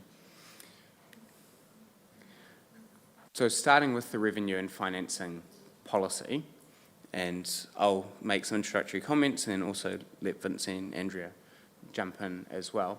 So the purpose of this policy is to outline how council funds its activities, and what percentages funded by rates versus fees and charges, etc., for any particular activity. It's a high-levels, principle-based document where you consider how the benefits and costs of any particular activity accrue. Are there public benefits to a particular activity, or are there private benefits? Take, for example, the use of parks versus, say, a building consent. Each activity has, we would argue, a potentially different mix of those benefits and therefore should be funded in a different way. We have not, to date, been able to thoroughly review the revenue and financing policy because we have been waiting for various budget decisions or indications to be made. However, our interim review to date indicates that we started a solid base. Yes, we are open and able to look at and take direction from you in terms of the various bands and mix between general rates and fees and charges for any particular activities, but the main couple of things that the past 3 years have indicated in terms of changes proposed is firstly, the addition of the bid targeted rate through the decision that Council made and the consultation through the CBD group to introduce that rate. So that's the first thing that we would propose to be added to give effect to the decision by Council and that consultation and their vote. The second thing is that there's been an indication that there should be an additional targeted rate for community boards to give effect to some of the strategic plans, as I understand it, that they have been working on. Separate discussion, we can have that. And then thirdly, just mainly an administrative exercise to update how some of the information and activities are presented and collated within the policy to just update, to reflect changes so that it's coherent. I'll pause at that point on this, just to let Vinci, Andrea or Nigel make any comments before I go on. With the revenue and finance policy, we had started to actually go through to try and determine on the principles-based approach the balance between what you wanted from fees and charges or what you wanted from rates, and whether they should be general rates or they should be a uniform annual general charge, or should they be targeted rates, what have you. We didn't get very far on that scenario because we started to actually look at the budget implications, and so we have gone down that track because the financials have been a priority for this council.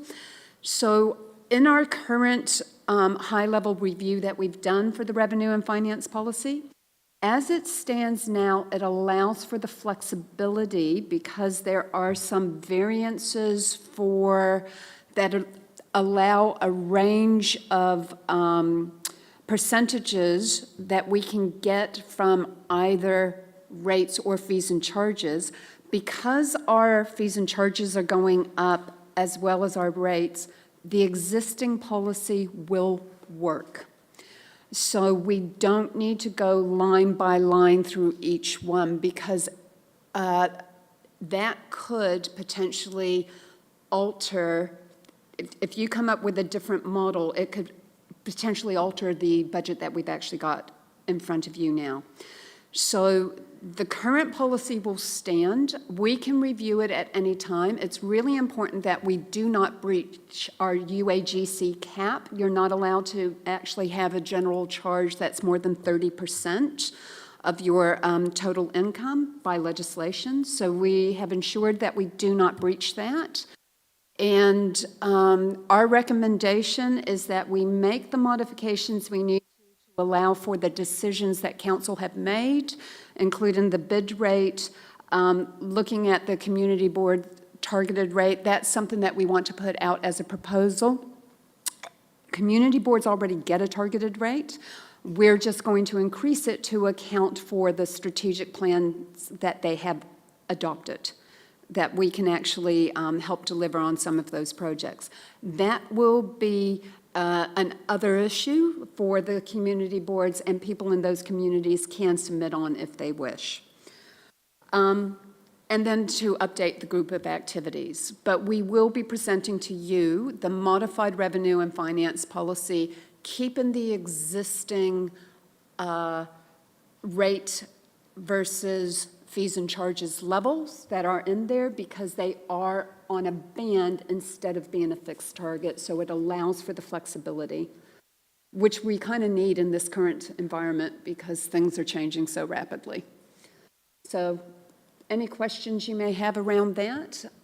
You will be getting a copy of the policies next week for you to be able to read thoroughly and raise any questions.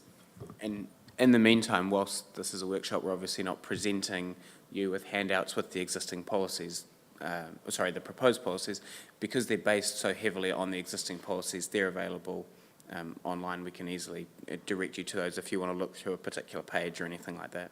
We just didn't think in today's briefing it would necessarily be helpful to be presenting you with swathes of paperwork.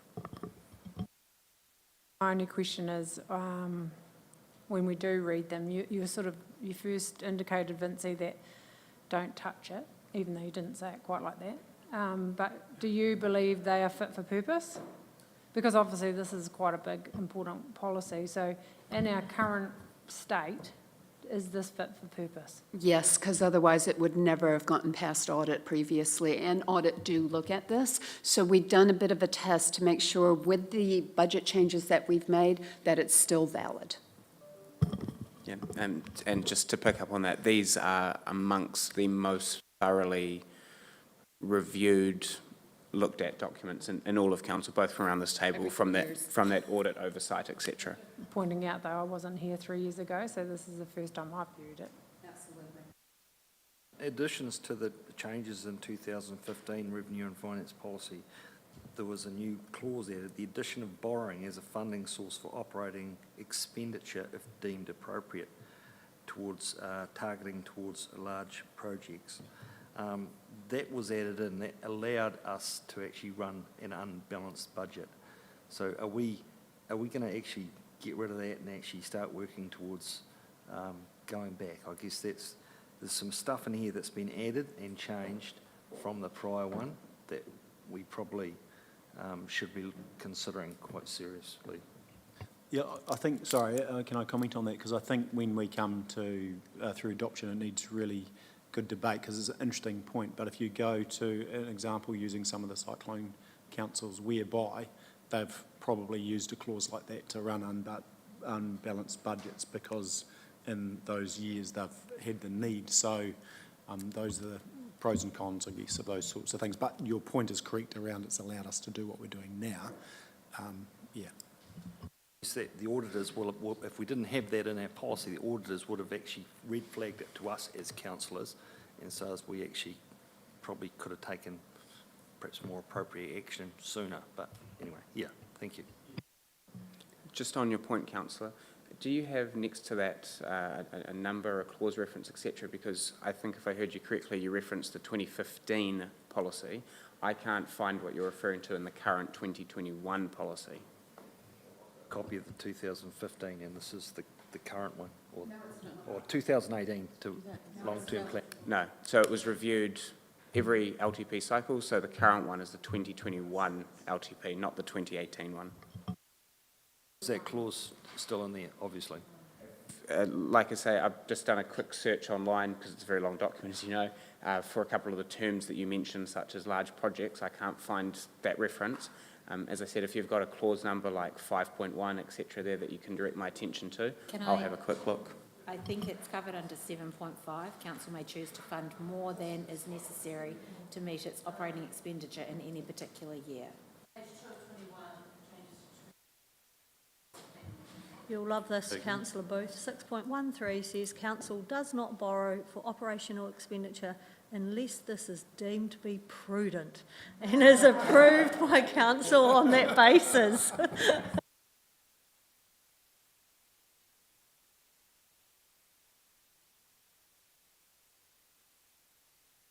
Could I just ask? Sorry, I was just going to ask. No, so just checking between Councillor Pye's comments and Andrew's comments, does that answer your question? It looks as if that clause has been superseded, but I'll take a look at the 2015 version just to make sure.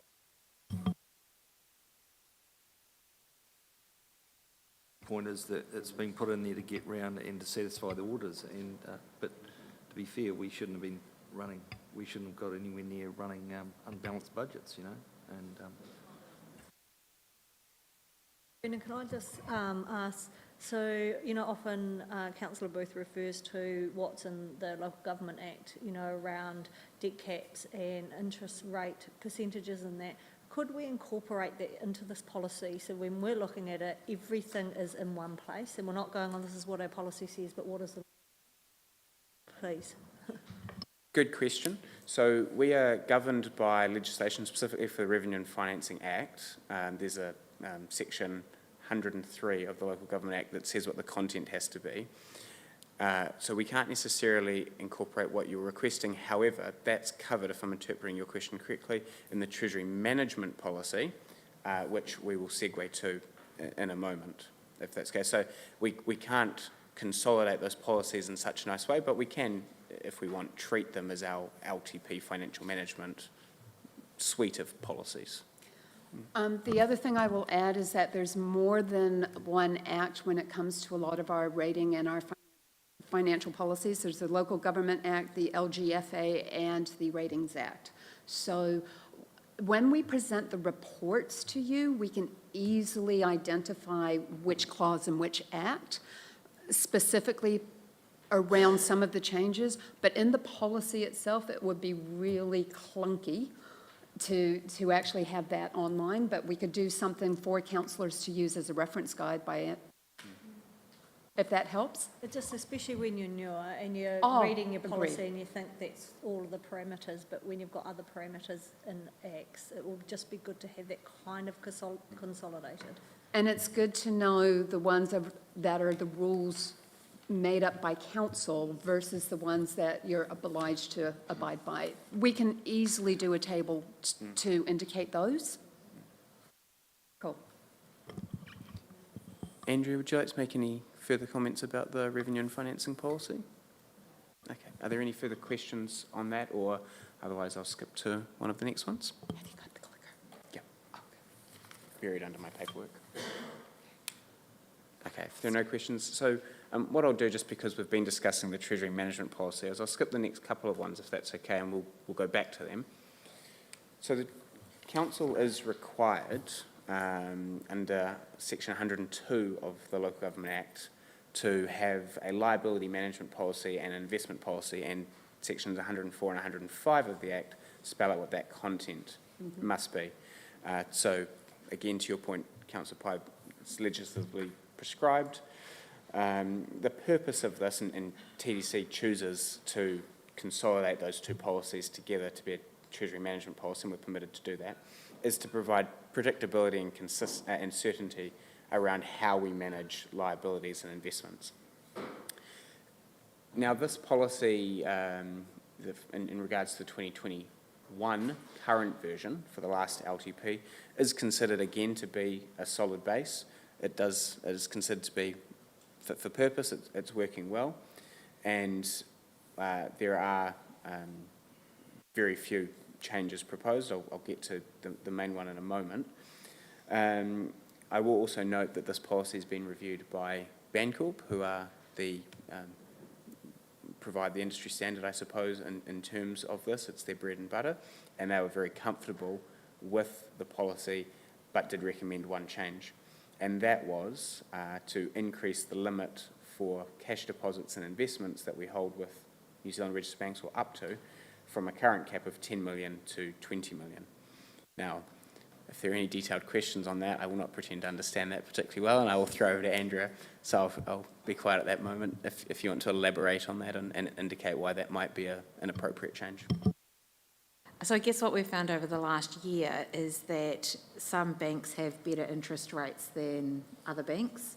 And so if we're looking to invest money, having $10 million with one bank sort of meant that we couldn't take advantage of their better rates that they had. So it just gives us a bit more flexibility that if Westpac, for example, had a better rate than ANZ or BNZ, then we could actually take advantage of those better rates.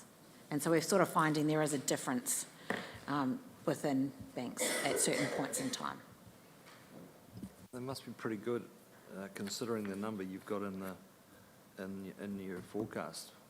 In the forecast, it's based on $35 million on an investment basis. I've just checked that. About 5.4%. Well, 35 million, you can get 3.5 million, that means you're getting 10% net return, which is 10%. Plus TDHL. So if I go back to my little calculation, 35 million is 1.89 interest, and then TDHL is 21 million at 5.4% gives us 1.1, gives us roughly 3 million interest income. I thought we'd just made a decision to actually let them do their own finance. We gave them a decision to apply to be able to fund, but that will also come with some risks as to whether or not the council is comfortable letting them do that. So once they decide that that's what they're going to do, then obviously we'll make changes. But at this point in time, they still owe us $21 million. To go their own way, both revenue and our interest cost will go down, but there'll be a net loss.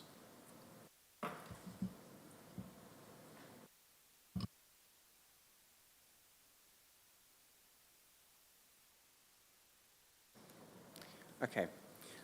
What I'll do just in terms of the Treasury management policy, if it's okay, is just talk through some of the sections of the different parts of the policy, one being investment, the other being liability, so you can get an idea of what's contained within it, and that might prompt some further questioning or discussion. So, for example, in the investment policy, part of the policy, it details, for example, our approach to forestry management, risk management, and how we do reporting. For example, within the liability part of the policy, it refers to things such as interest rate exposure, hedging percentages, debt repayment, and internal borrowing. And Councillor Booth, just in terms of that liability part of the policy, there is a part that refers to financial covenants and borrowing, which are set by the local government funding agency. As I understand it, they set a maximum, and council can choose to obviously be below that. But at the moment, we in the policy note that we can go up to that, if that makes sense. So, for example, one of them is net debt will not exceed 280% of total revenue. We obviously choose to be below that in terms of how we operate, but we know that that is our legislative maximum. In addition to that, for example, there's a clause, net annual interest expense will not exceed 30% of total annual rates income, and net annual interest expense will not exceed 20% of total revenue.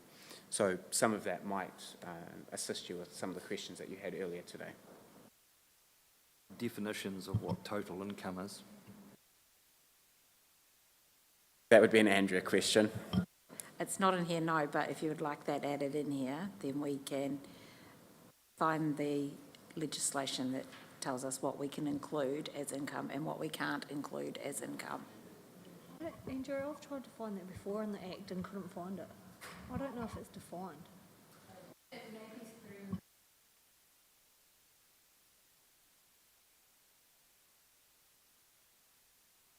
So we've certainly got a definition within the policy for total revenue and annual rates income. Whether you'd like that to be reviewed or not, you know, we can look at. I'm happy to read them out for you if you wish. If you like the sound of my voice.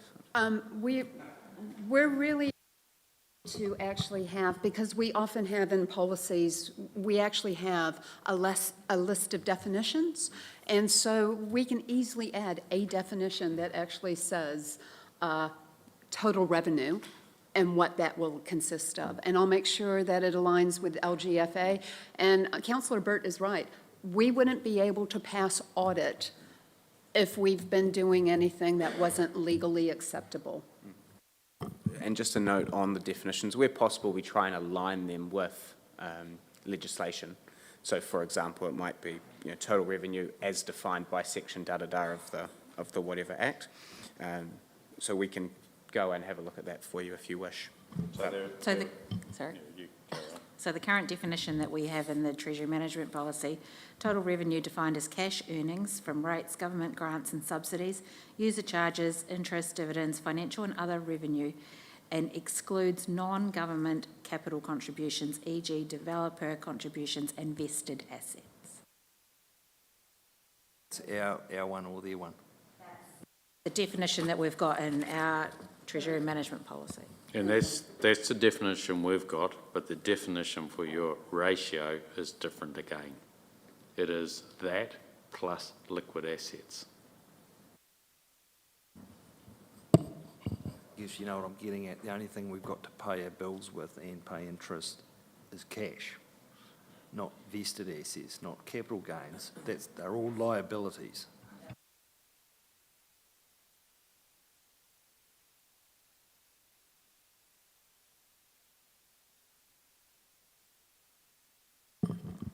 Are there any further questions on this policy, or is councillors comfortable for me to move on? Noting that this is mainly a high-level briefing, it's an opportunity for discussion and for you to become familiar with some of the contents so that you can make an informed consideration of what we propose in a couple of weeks' time. Also, again, happy to take on feedback. I can find the clicker under my paper. Significance and engagement. Next one, okay. So the next one I'd like to look at then is the significance and engagement policy, and I have prepared or provided a handout for that. So the purpose of this policy, and we're required by law to have it, is essentially to allow council to consider the questions and come to the position on whose views in the community are considered and when, who makes decisions on particular issues, and what resources do we give as council to working with stakeholders and considering options. It's a very, how should I say it, very important policy, but we as officers acknowledge that there's some work that we can do in terms of internal training to ensure that it's Applied correctly. Yeah, and consistently.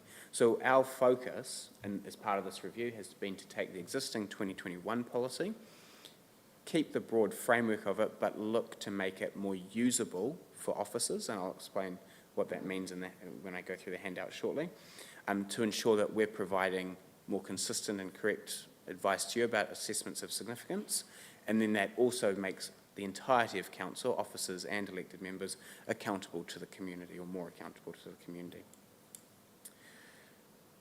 I've got that up there. Okay, so in terms of, if we look at, what can be tweaked within that, there are a few aspects.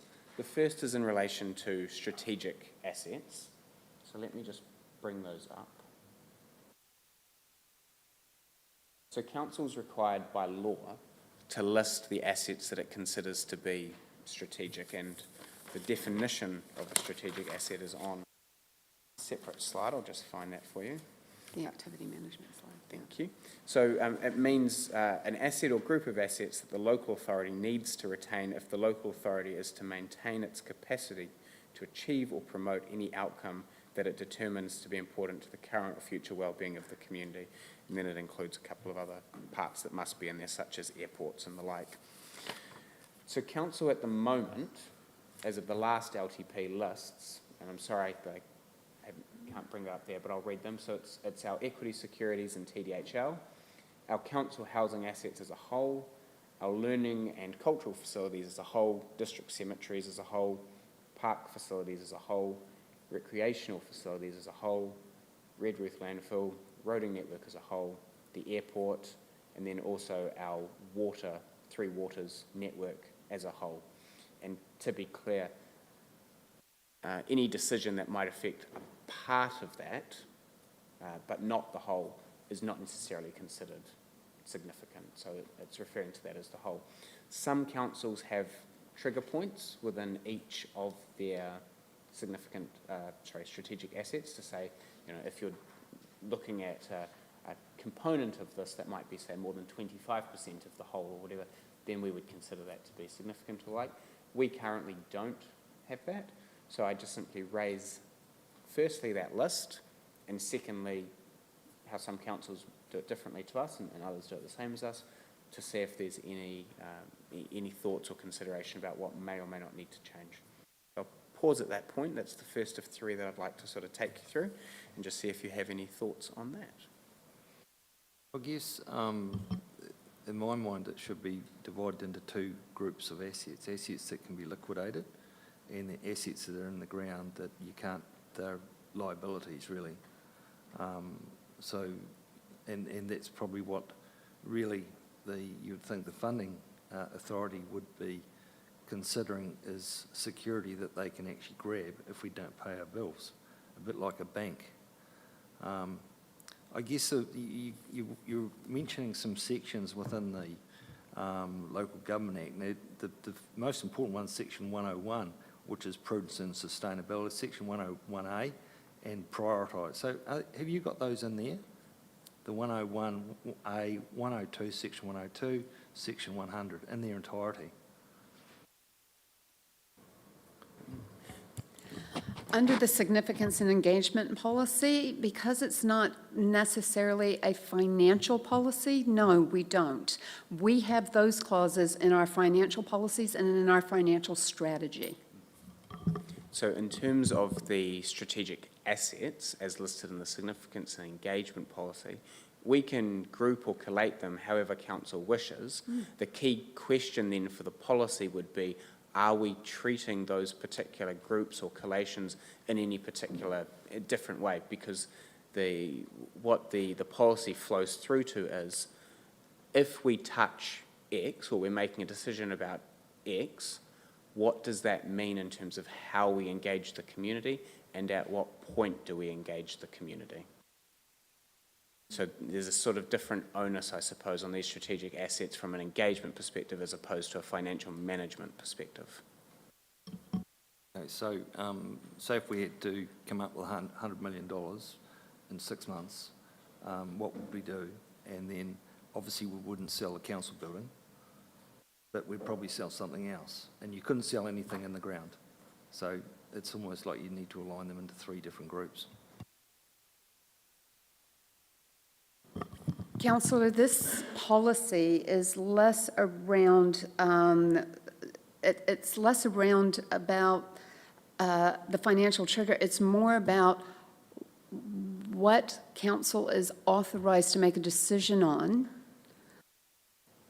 with or without consultation and engaging the community.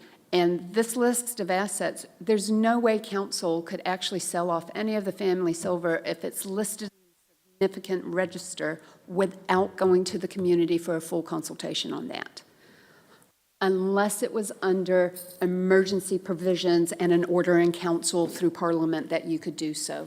For example, at the time of the earthquakes, I think a few orders in council allowed for some emergency cash raising type things. But you wouldn't be able to, for instance, sell the airport without significant consultation with your community to get their views on that.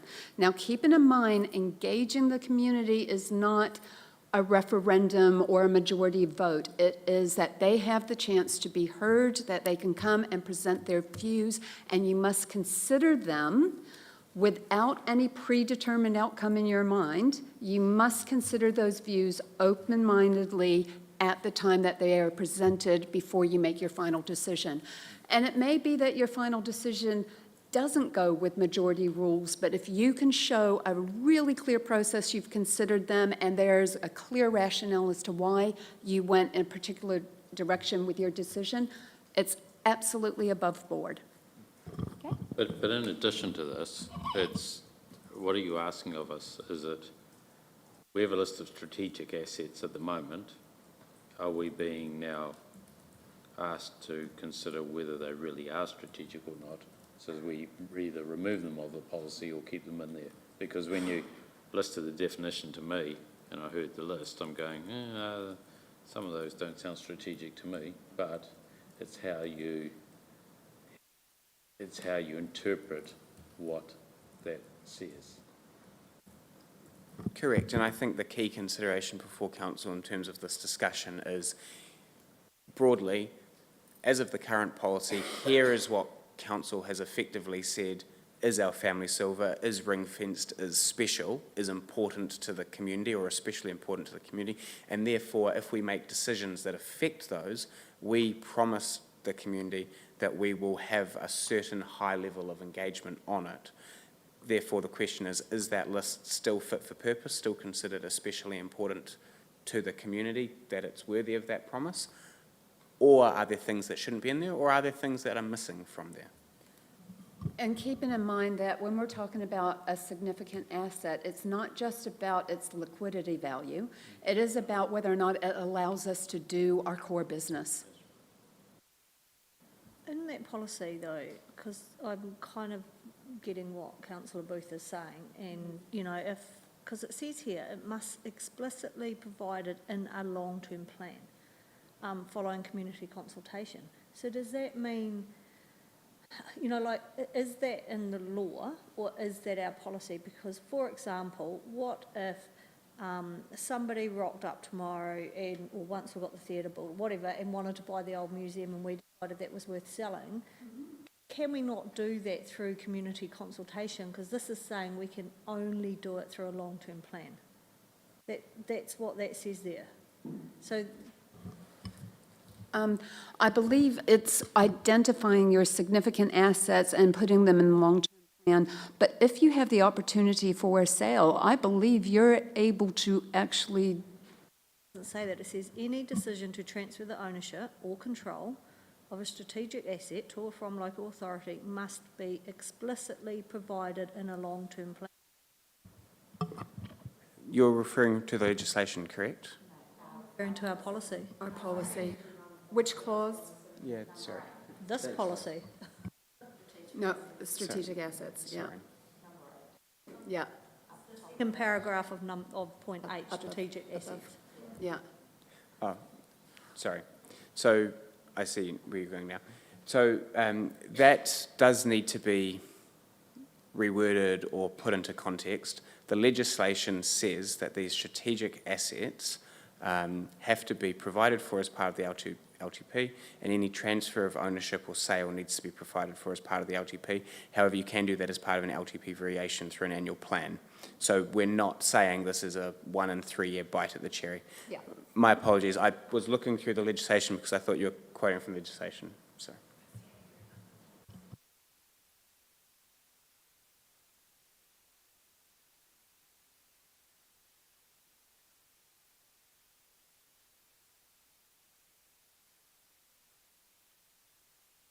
I'm kind of struggling to think what's not on that list. Can you give us any examples?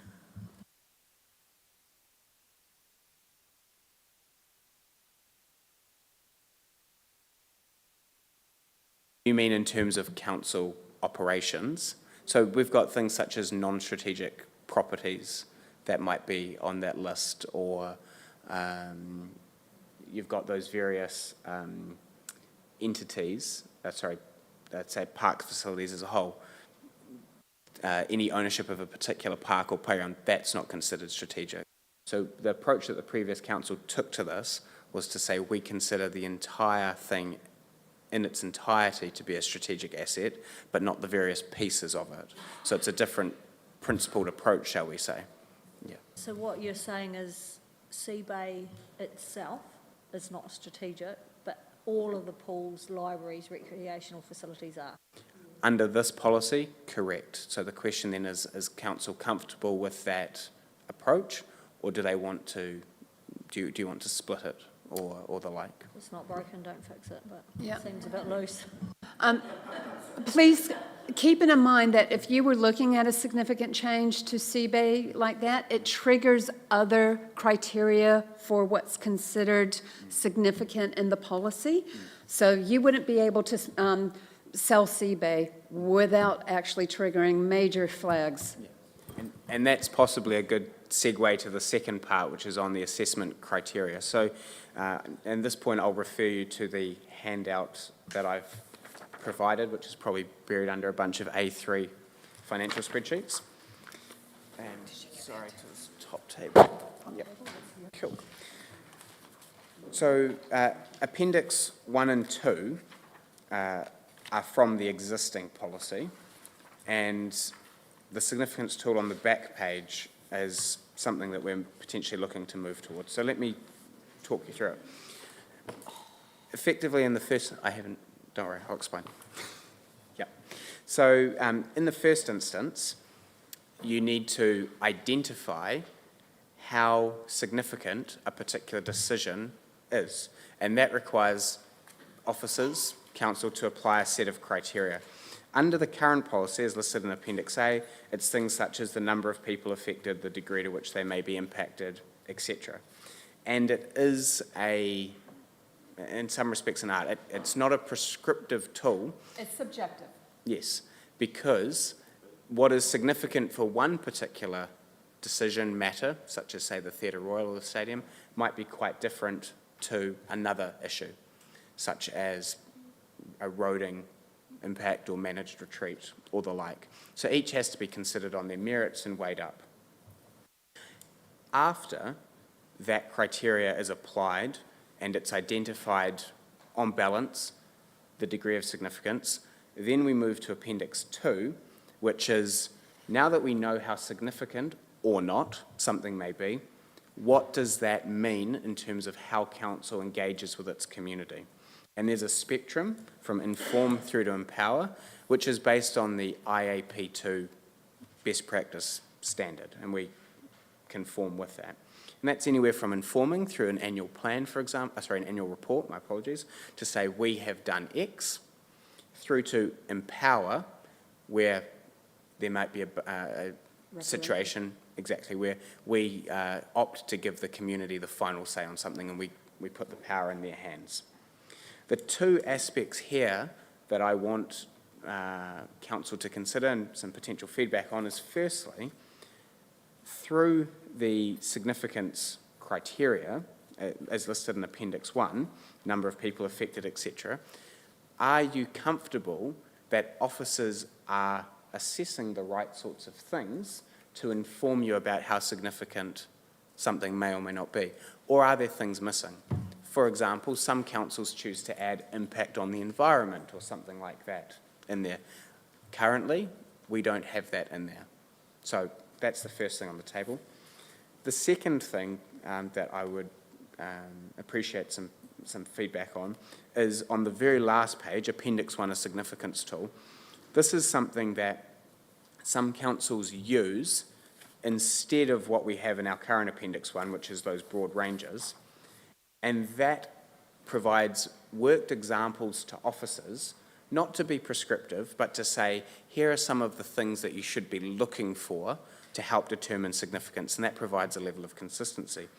Hat tip to our friends at Ashburton District Council, who provided this example that we're using here today, and which, if there's a desire to be a bit more educational, I suppose, that we could work into the policy. So I'll just pause at that point. I've talked for a little while. I think Vince has something she wants to say. Yeah, I need to also highlight that when we're actually determining significance, risk comes into this, because we must consider risk. It may not be a financially significant thing, but if there's high political risk, reputational risk, we would still, under this policy, be required to bring it to council for you to consider the community's views. Okay, so it's about managing risk. It goes hand in hand with our SEP. Absolutely. It's about making sure we've considered the right things so that we can provide you with an accurate assessment, or our assessment of how significant it is, and therefore how you could move through that decision. Can you make the decision? Do you need to consult, etc.? We also need to distinguish that there's a difference between having the level of significance, which can be on a scale, and something that we call like the tipping point, that something is significant in its own right. And an example would be if something was affecting, based on the scale that's on the significance tool that we borrowed from ADC, if there was something that affected less than 500 people, which is one of the criteria that they actually use, but it impacted on a particular community, but it could be quite a significant impact on that community, the level of people wouldn't matter. We would still bring it to you that you must consult with them. And an example would be some of your hut holders or what have you, if we were going to change. So going back to the question that I posed before, firstly, as councillors, are you comfortable that in Appendix 1, the list of criteria that we currently use for making assessments, that is correct, that reflects the sorts of things that are significant to you and that you think are significant to your community, or do you believe that some changes are necessary there? And we're not asking you to come up with definitive answers today. These are questions, we're laying the seeds, give us an indication. As Brendan has said, you have a few bites at this cherry to make adjustments as we go through. Okay? Please. Probably because we've got a climate change policy now, the environmental one should be included, I would have thought, just so we're consistent.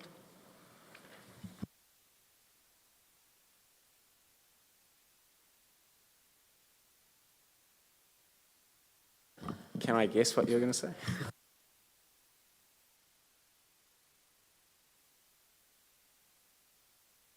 I know you talked, sorry, Vincent, I know you talked about this, but I don't understand why risk is not one of the criteria. Like, I know you say we consider it, but why isn't it there as a criteria? So I think at the moment, under the current policy, it's included in the background. What we want to do is Bring it to the fore. segue to more of a table like this, where this is effectively what this is, but it just has worked examples and explicit factors for officers to consider. So we want to bring it more to the fore, spell it out more. It's a little unusual that we have impact on wellbeing, but we don't have health and safety risk on there. Keeping in mind, in a former life where I may have been involved in Appendix 1, the significance tool at another council, people were required to actually do a full risk assessment as part of that. To answer the last thing that we had in there about the overall risk, they had to produce that as part of the report. It's just in no particular order.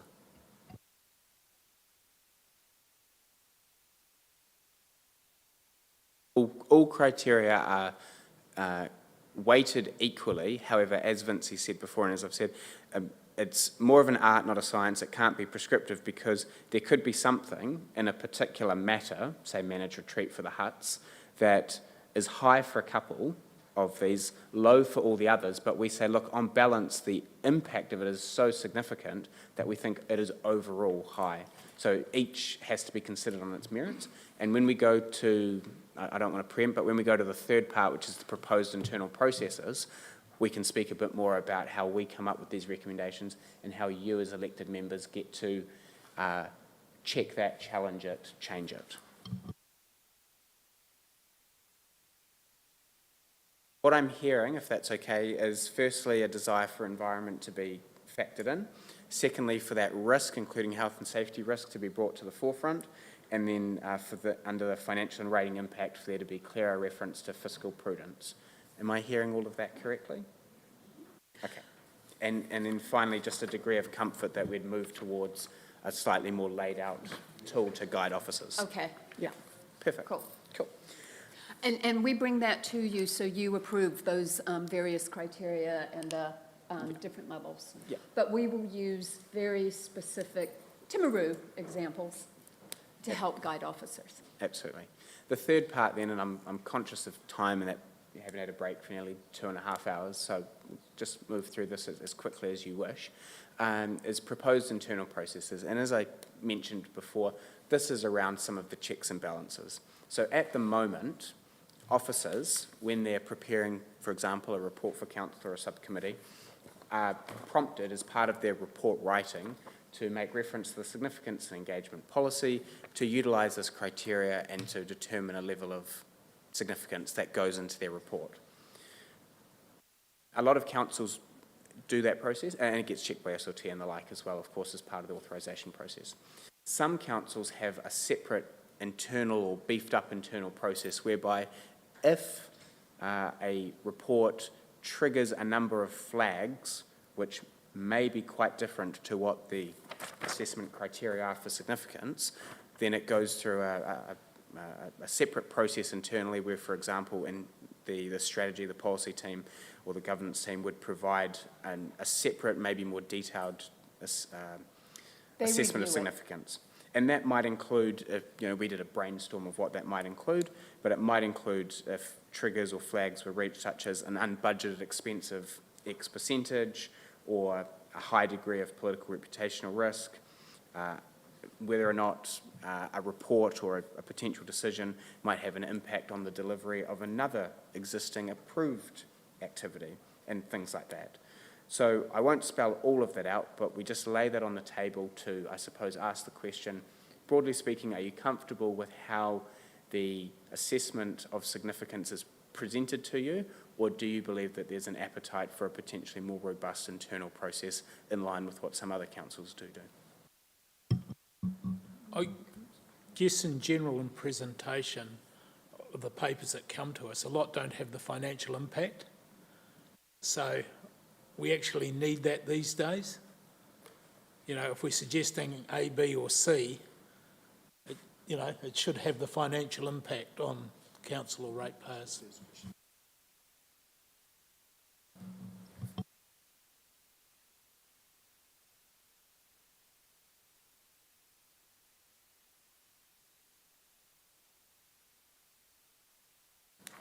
So what we're actually proposing is that reports currently coming to council, the chief executive has actually suggested we need to actually be looking at our report writing processes, doing some in enhanced education and improvement to meet certain standards, and part of that would be getting a financial review, potentially looking at legal review in-house. We're talking in-house.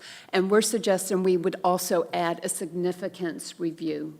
So, because quite often some report writers may not be aware of what's happening in other parts of the organization, and they may be proposing something that might significantly impact on something else. And just having that internal review process that the chief executive is looking at as part of an efficiency process.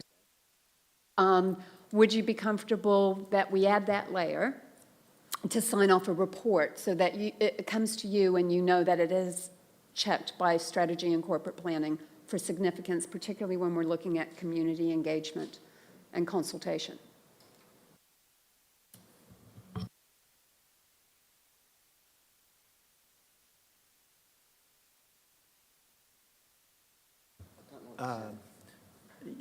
Yes, but no. Does everything need to? Is it at a threshold whereby? I'm just conscious that you don't want to load every paper through. Only the ones that, this is talking about internal processes, this is only the ones that we feel like may be a significant red flag. It wouldn't be for small projects, BAU things. These are for, yeah. No, that's fine. And then technically, I mean, it's still a recommendation and it's a decision of council where the significance lies anyway, so, yeah. Correct. So if there's a sense that there's a desire to incorporate that today, then we would draft that up for the proposed policy. We would be able to present that on the 27th and tease through what, a proposed version of that might look like and a couple of other options as well. Yeah. So perhaps, if I read the room correctly, there would be a sense that, yes, you'd like to see what that might look like, and we can draft that up. Yeah. That's everything from the significance and engagement policy. There are two to go, the first being the rates policy and the other one being the activity management planning policy, which we intend to request. So one quick question, just conscious that the time was changed to 1 and we've got half an hour to go, and I do know that some people do need to go at the 1 o'clock time. Are we on track-ish? Will be, yeah.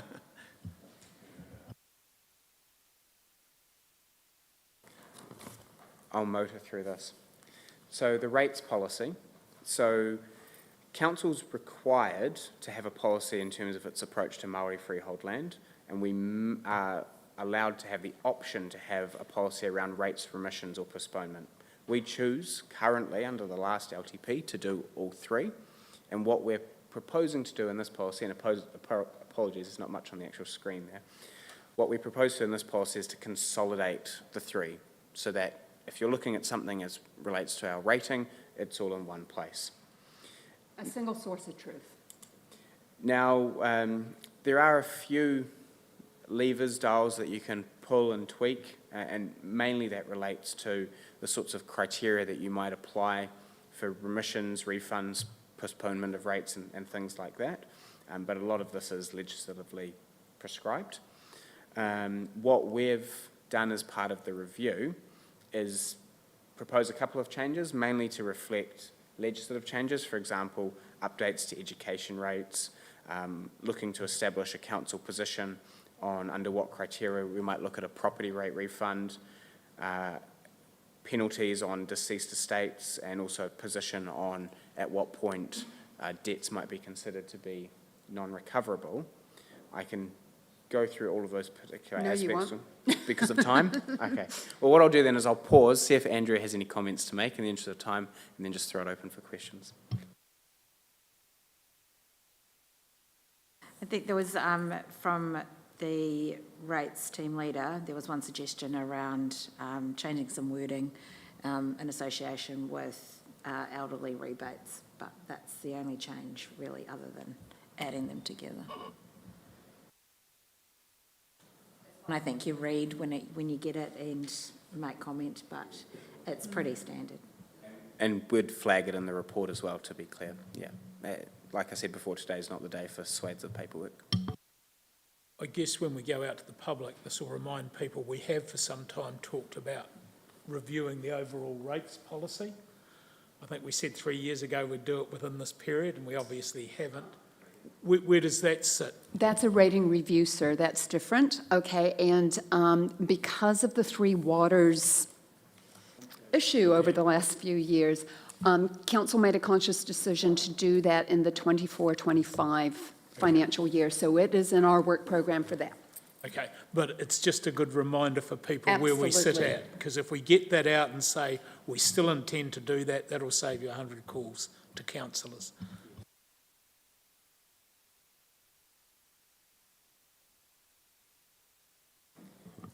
I appreciate that that was very quick, but are there any other questions on the rates policy, bearing in mind it's about rates remissions, rate postponement, and Māori freehold land? Yep, no, that's fine, and perfectly understandable. And it's easier to review one policy than three. What I'll do at this point then is I will take my leave and invite Steph up to speak to the proposed revocation of the, oh, you've got the clicker here, I was looking for it, of the activity management planning policy. Thank you for your time and look forward to continuing the discussion on the 27th. Okay. Councillors, Steph Ford has joined the long-term planning team as the LTP project officer, and so she'll be with us until we get this LTP adopted.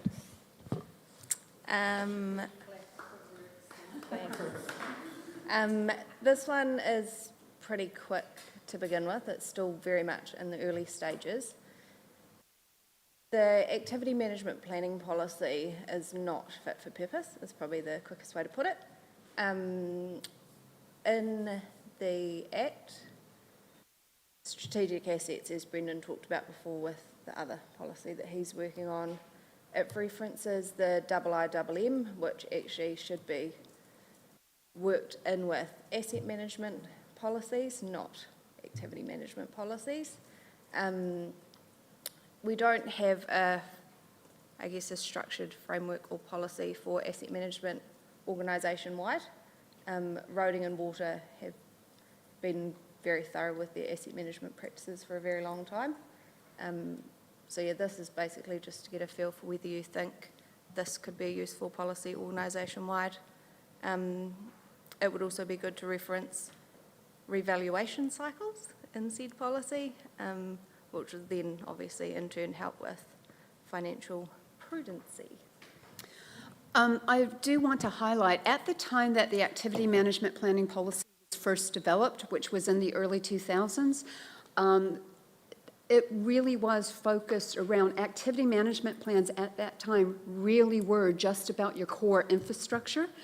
As the LGA has matured and local government has changed in our transparency, we've been required to do activity management plans for non-asset-based activities. So what we want to do is actually update this so that it is pertaining specifically towards the asset management arm of the council that falls under the IIM, because a lot of your non-asset-based activities don't fall under that criteria. So it's about tidying up and catching up to current times and practices, basically. Yeah, any questions? Great. Okay. Back to me for just a very quick minute. I actually want to talk about, we have talked about issues. What will we go out and consult on? In previous LTP years, particularly for the last 2 LTPs, we had consultation documents that had a lovely little menu of some key core projects. Do we do them or do we not? That's not our issue. You've made your decisions based on those consultations and ones subsequently that have been had on what your work program is. Our issue is how we deliver it and when we deliver it. And so we are talking about, with this large capital program, we're talking about the timing. When should we do the work that actually needs to get done? And originally, because when we originally touted this idea, that was actually before we had done the recent smoothing and we got the revised model last night. So what we're actually looking at is, with our option that we've presented now, that is with quite a high rate hike in the first 3 years. So, but we have actually shown we can financially manage that. We still will need to have this strong conversation with audit that we will be able to deliver, relying on the contractors available, particularly for the big projects that will be coming from out of town. And if we can actually prove that and audit sign that off, great, issue solved. But it's also talking to the community that they're comfortable with that, because our real issue is about when we do these things that we've actually agreed to. So do we actually stage those projects out over greater years? We've got them loaded in the first 2 or 3 years. Do we look at a 4 or 5 year build cycle?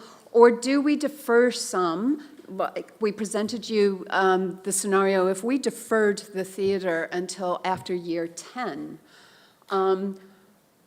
would that be an option that the community would sit comfortably with?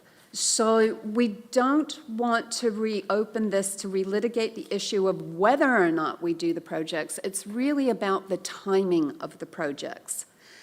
And it's about the costs and competing priorities with Three Waters, of course, because of what we actually have to do with the enhanced regulation. So we're not offering them a shopping list. We're giving them a program of works to actually approve with the different rating impacts and debt cap levels, et cetera, for them to actually choose from, rather than single project type approach. It's a different approach for your consultation document. Yeah, what we need to get away from, I think, is the community thinking that whether it would be a replacement of a pump, a theatre or a stadium, that by not doing any of those projects, that rates are then going to be within a 5% threshold, because we all know that you take all those projects out and then rates will still be X because they need to be to allow for depreciation and balanced budget and all those basics. So the influence of the capital program and taking debt on rates is a hard conversation to have with a member of the public, and I think that's the opportunity on how we best say that. So actually by doing nothing doesn't in the short term save a lot, longer term potentially, but yeah, it's an interesting challenge. It really comes down to your borrowing headroom and debt cap limits and the repayment. It's your financial prudence type of conversation.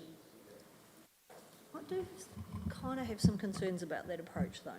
You know, because been slammed in the past when we've gone out from consultation and not allowed the community to, you know, we've kind of railroaded them almost into this option or this option.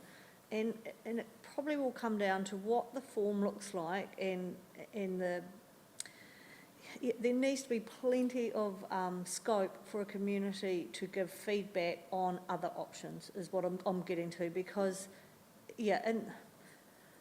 well, I mean, just look at what's gone on in the media and in the public domain recently, and you're going, not doing the theatre is not going to be an option. That's just going to be a red rag to a bull. I'm not saying I agree with not doing the theatre, but not having that open and honest conversation. I just feel like, I don't know, I just feel like we're asking for trouble, but I do agree with what you're saying, Nigel, in that not doing that theatre is not going to solve the problems that they think it's going to solve, but we must give them enough scope. It can't just be tick a box for this option or this option. We've got to give plenty of scope for honest feedback. Every long-term plan consultation document, you must present options under legislation, what can be done. The community is always free to come up with other alternatives and solutions as part of the process.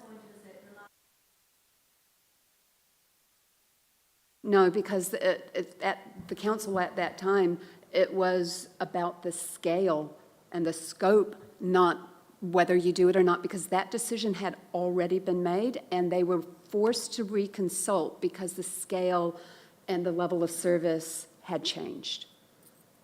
But what I'm hearing is you're saying the decision to do the Theatre Royal has already been made. Yes. And in this long-term plan, it's just the timing of it. I don't think that our community think that.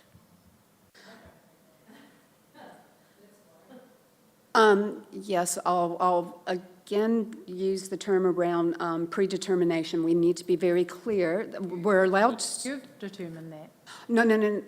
Your decisions legally that are in play right now, you're doing the theatre, you're doing the stadium, you're actually... Sorry? Yeah, that is your decision that we are modeling on because those are the decisions you've made through resolution. You can revoke a resolution. There's a process to go through to do that. So you need to make it really clear. Like if you're looking at, you want to propose to the community, should we revoke the decision? We can present that as an option with a very clear explanation. It's not going to improve a lot of things financially. I think when we move something out of it at year 11, I think the challenge with that is you're moving it out of the LTP cycle. And yes. That's dangerous because then you've got to bring back consultation to put it as a new project again, in my view, if it's out of that 10-year. But it's not getting away from the fact that actually we've got derelict assets that have had no R&M spent on them over years and years and years. And that's why we started doing these projects. It's the library, it's the theatre, it's the art gallery, it's the stadium R&M, it's all those projects. And so that's what we are doing. So if we now then go and decide to defer them to the next long-term plan, I'm not sure if that's being responsible. So... and I'm not suggesting that. No, I know, but I guess my point is we're going to have an upset community if they get to tick a box on yes, no, and not have another option. I wonder if it's... What do you mean by another option?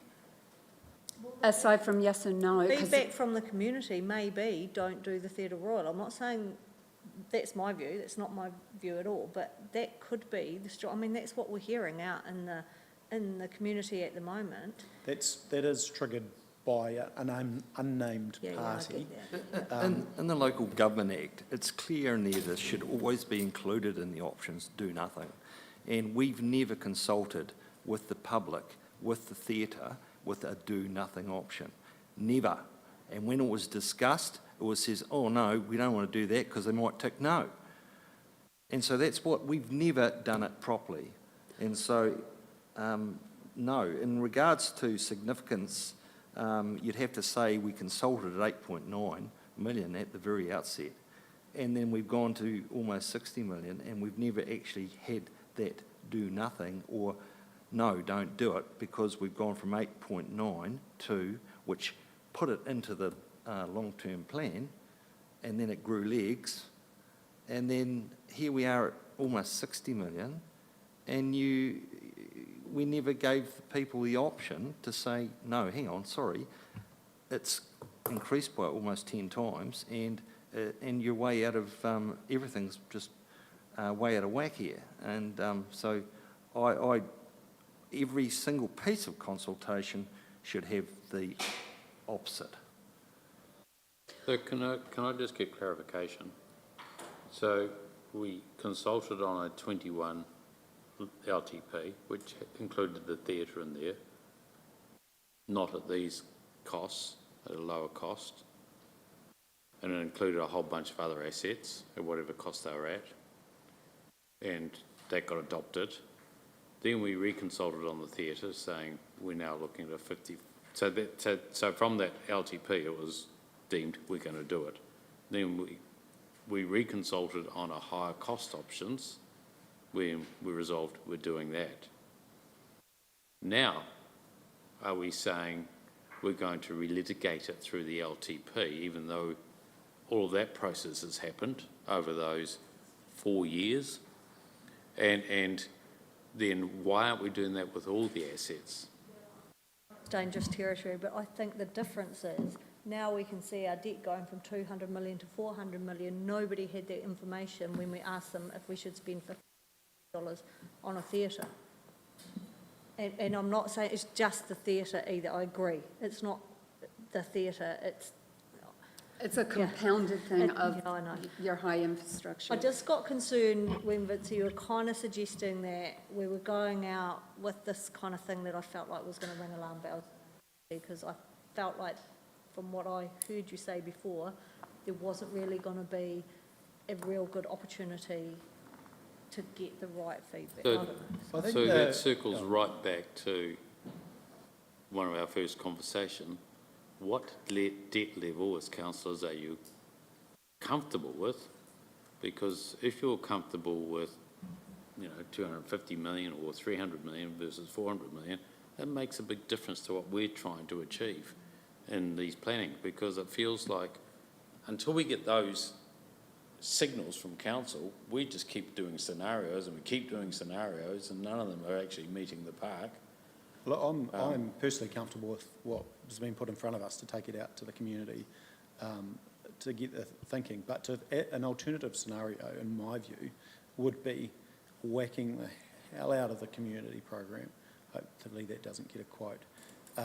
But it would be take all community projects off the table. Okay. It would probably be decimate the water projects as well, and probably doing half your capital program. So you're doing 300 million instead of 600 million, getting your, doing the basics, building up your depreciation to a point where you can actually, in 5 years' time, pay. That would be the alternative, because I'm not sure what is the alternative. Because if you just take out, if you cherry pick and take one project out, it achieves nothing.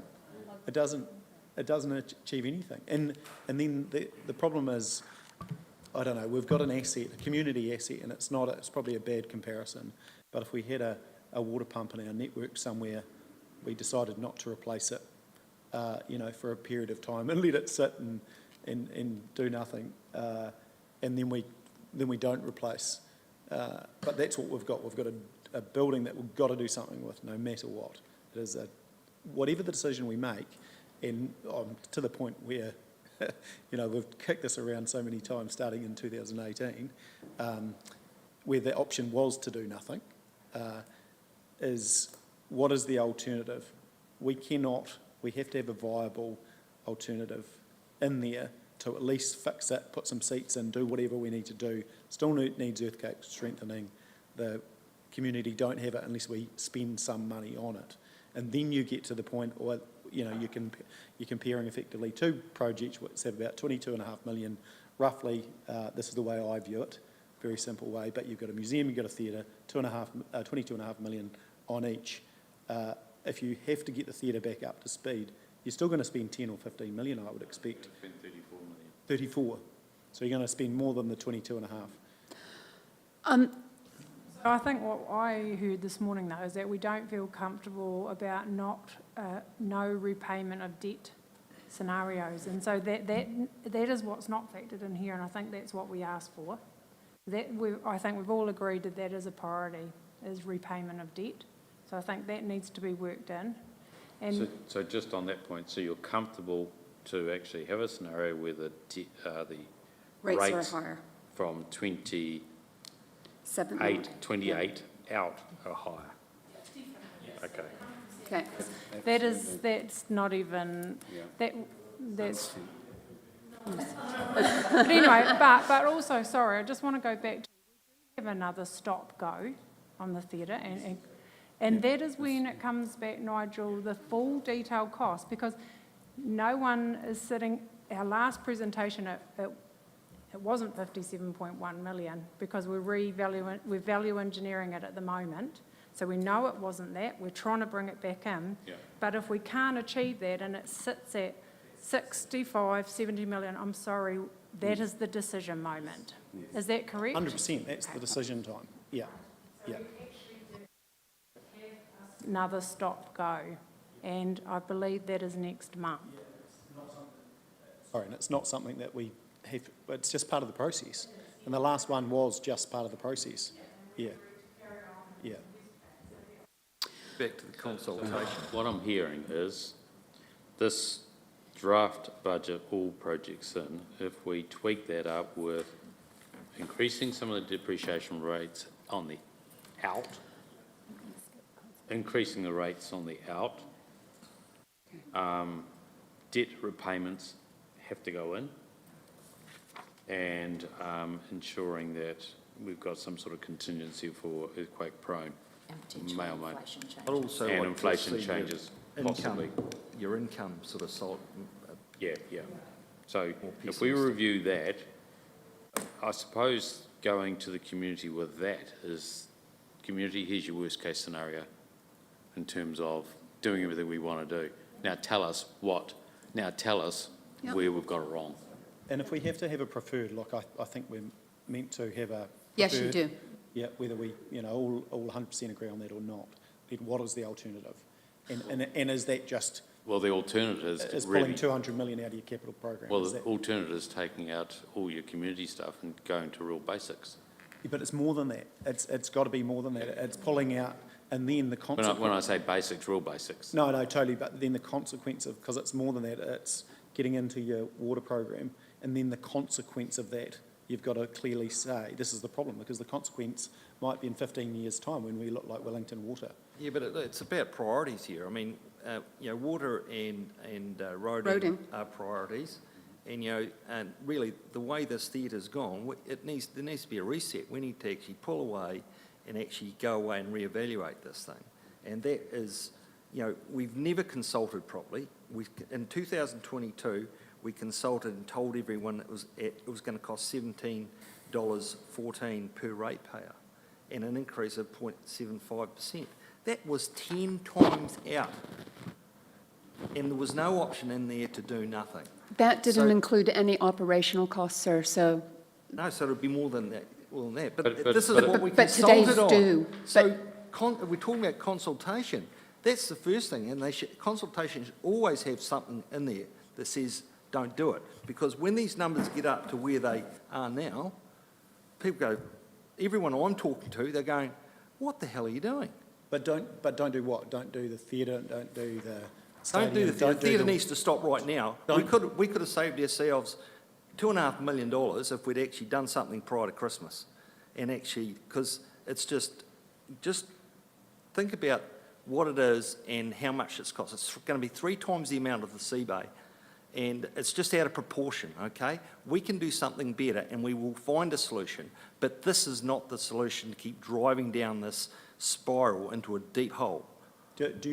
would you, if you received other information, have a more balanced view? Would you be open, or is that your final view? Look, it has gone from 8.9 million to 60. it's a theatre. Everyone's driving to Ashburton and going to Omru. I think the question's My- bigger. My question is, will you change your mind at all on that? Oh, I don't know, mate.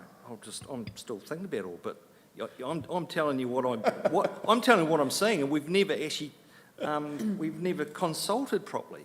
We've consulted with a whole lot of numbers that were just airy-fairy. They were ridiculous. They were 10 times out to what those numbers you've just showed me now. And it's only been 1 year. I think the question is bigger than the theatre. Yeah. So effectively, when you're looking in the out years, once the theatre's completed, you're still up in the $65 million capex, okay? When your funding and your depreciation isn't covering that. And So is the community prepared to put more money in to actually get all those assets up to speed? And that's the challenge with That's what we're the trying to communicate, especially within the current environment, is that take the community assets out of the conversation and just look at our capital program. Is if you take some out, how much? Maybe it's a conversation around how much you're going to take out, and then we say, well, that's a decision for council what to take out, but these are the consequences of taking it out. The consequences. Plans for that Yeah, in the CD. and the consequences could be far-ranging, is that you, Yeah. you know, don't cater for the increase in basketball. You still have something that's sitting, there's risk sitting in the water space. So why don't we Risk in flesh the out water. some of these for next week's workshops? Yeah. Would that, okay, for the consultation document, we can actually do that. What I want to actually turn your mind to right now, because we'll stop. Can I just ask one clarifying question before we go on? If we were to do that, because you're going to end up with a scenario, one of these again, Yeah, are you wanting to hold the debt as it is? Because if you are, well, we need to know that, because if you are, then that gives us we something can't do anything. to play with. No, well, you can still do stuff, but it's really cutting it back. Yeah, I- we won't be Now, doing. if you want your debt to go up, you know, from whatever it is now, 200 to, if you're comfortable with 300, then it gives us a little bit more to play with. I guess my point when I made that is we need the community to understand that. Because the community might go, we don't want the debt to increase. They need to understand what that's going to mean. Okay, so, So I'm comfortable with the debt, and, well, I'm not really that comfortable, but what other, you know, if we're going to keep the debt at what it is, we're going to have gravel roads. We're just going to do nothing. well, no, we're still going to do stuff. It But- means, But it very means, little.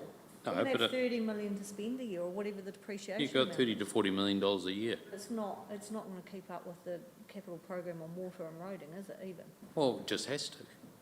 It won't. You know, 10 of it will be, 10 of it should be, if you can get to a surplus equal to your subsidy, then you've got 24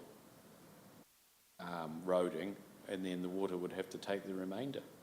So you're going to drive older cars and the parks But will I stay just as they think are. the community need to understand what not increasing Exactly. our debt level. But what I'm trying to get at is, if we do that scenario where we're paring right back, here's your worst case, this is all you're going to get, Yeah. versus Yeah. the Rolls Royce, we might land somewhere in the middle. And this means a fundamental change to levels of service to the community, and it will. No, it might not. Yes, it will. Yes, it will, because remembering that your roading, we've cut that right back to basics, and I know water has deferred a few things and juggled things. With impending changes to legislation and the standards, not all of which have come through yet, there will be some changes, and if you're saying we need to keep to the current budgets or what have you, we may not be able to actually do the work required to meet those new standards or those new changes. Means you're not going to meet your levels of service that says that you're going to meet the standards. With roading, your community expectations are actually increasing, and because of the heavy traffic on the roads and the change in dynamics of what's on there, the work required to meet your current level of standards is actually more. Now, Susie has cut back quite a bit, so if we cut back more, we maintain, even though the demand's going to go up, that means you're going to have to change your level of standards to say you're not going to be able to do X, Y, and Z. Don't touch roading though, because roading, we get a subsidy from, so we spend 10, we get an extra 10. I think Vincey's just answered my question. Actually, this scenario of all projects and the other scenario is, here's the minimum you have to do, which will still be higher than we can afford. Yeah. So it will still increase, okay. I guess I'm like Michelle, I'm not frightened of debt as long as we've got to repay it, but I don't think we can make it as black and white as that. I mean, today's the first time we've had the true cost of the theatre, and we've got the true cost of the stadium, and we should be discussing it. Everyone's really wound up because someone took out an ad in the paper, but I think it's great. It started conversations around the place that people are interested. And whether we like it or not, we're elected, and people are going to say to me, what are your priorities? You're saying all or nothing. There must be an intermediate step. So can I propose we pause the conversation there, because I just want to get through this one thing, because this might be a game changer for how we go forth when we talk about legislation that was read in Parliament yesterday and some options for council, because this conversation has been fantastic for us to get feedback and get the different views. But we still don't have a unified view from a council yet that we could confidently go to audit and say, ta-da, this is what we're going to do. So I need to actually go through the Water Services Act repeal bill is going for its second reading, so there's no select committee process. This is happening under urgency. You now have 3 options that we weren't aware. This first option was not presented in any of the draft information that has been shared in local government. Council can choose to defer its long-term plan by 12 months, and instead we adopt an enhanced annual plan for this next financial year, which means it's not audited. Or you can actually choose to defer by the 3 months, which is September, or you go to the current schedule that we're working to, which means there's no change. As I indicated earlier, without having some really clear direction as to where we go with the budget, and there's been some varying views coming through here, adopting in June right now is at risk. So I'm going to hand over to the chief executive and to the mayor, because I know that the mayor had talked about this when he saw what had come out from Parliament, talking about the benefits or disadvantages with some of your options there. Yeah, look, I mean, my original view on this is that we should keep to deadline for a number of reasons, because of the compounding effect it has on, finance to then deliver on audit requirements. As you defer something, then you need to catch up, and we've had that in the past, and so it's not ideal. And the other thing is, this was put in place because a lot of councils have played the game in and around water being in and out, whereas they should have been modelling both from the start. But the opportunity, I think, that sits in here is for some of the conversations that we've had in and around getting some of the basics right about balancing the budget, and then potentially going out and have a conversation, would be that, I would certainly, if it was of the view, support a deferment of 12 months. I wouldn't support a deferment of 3 months, because I think that just gets you into trouble as far as the finance team moving forward. Keen to see what people think. So we do have to weigh out the pros and cons of deferring. And then, Vincey, an LTP next year would effectively be for a 9-year period, wouldn't it? It'd be for 9 years.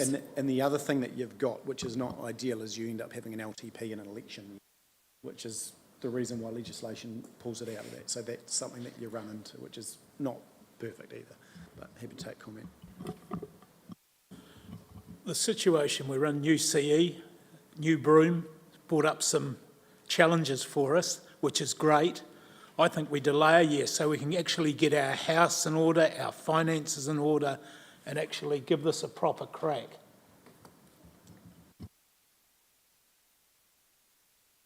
Are we running behind? I didn't think we were. I thought we were on track to deliver this, and so I'm a little confused now. What the heck? We wanted to push it out all of this. I mean, a good example is today. I've taken the entire day off, and I've missed that we're finishing at 1. And so I'm ready to keep us on track. I'm making sure I'm here and acting for my community, and now you're telling me we're going to push it out 12 months, let's have that conversation. I'm like, what the heck? It would be, do we want it to come through as an option, which would be the 27th effectively, so the work would still have to be done.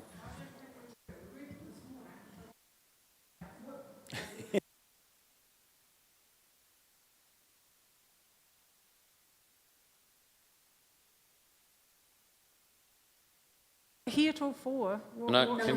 Can I give you one of the perplexing things for me is, and please don't take this in any, I've asked 3 times for what do you believe your debt cap should be, and I've heard 3 times 2.5. We've delivered you a plan here at 2.5, under 2.5, but we are uncomfortable with it. So if we're uncomfortable with it, then 2.5 is not the number. So, you know, because that's what I'm hearing. We can enhance this, because I think this is a really good foundational block to enhance it with, you know, with the things we've discussed about the out years in terms of rates and things like that. But if we don't land this very soon, we are going to run out of time. The runway's starting to run out, because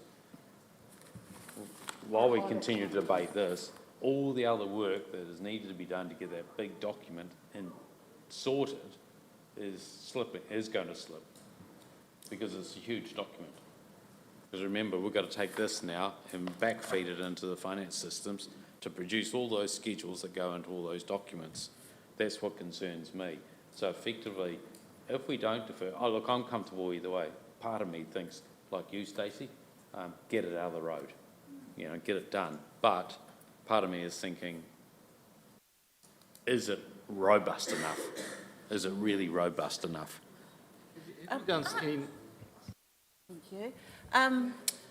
I have no appetite to push this out for 12 months. I believe that we're on target, and I don't see how things have changed. I have a level of comfort with this draft budget. I have a level of comfort with adding additional rate rises from 2028 up and adding in the repay debt line. I think this is a really good presentation. And, you know, I have a level of comfort with the experts, which, as I should. So, yeah, that's where I stand. I guess I'm not comfortable with going to 2.5. I'd like to stay at 2.1. I've never seen any numbers around. We haven't changed that finance policy yet. So we're still at 2.1. Long-term. We've taken direction from council for what to put in our financial strategy, and we've based it on 2.5. We've based the modelling on 2.5 based on your feedback, which wasn't unanimous, but it was by majority. And the final decision will come on the 27th. If we cannot make a decision on the 27th, you're behind. Now, that's 2 weeks. And at that point, we can still make it a deferment decision. Yep. Yes, so let's maybe keep it, want to hear from you guys, but let's look at it as an option. Let's march on like we need to hit these deadlines and have it as a discussion point at that. So if we push it out, if we push it out 12 months, how does it affect our ability to strike the rates we want? I presume it has nothing, it's annual. Yeah, annual. You still can, yeah. Annualised, yep. The only thing it really... Just can't forecast it. From a process of your forward planning, it's just like another annual plan with just 1 or 2 little enhancements that we have to do, which isn't audited. So we still go out for consultation. We still present the scenario around the theatre, if you wish, and the stadium, et cetera, because they're scheduled for year 1. So we would still actually have some of those big things in there. Marvellous. Likewise, I have zero appetite to push this out 12 months. Quite frankly, I'd like to say, Nigel, I think you and the team have done a sensational job to get us this close, because this is close, and this is miles ahead of where we were only a month ago. And I think tremendous.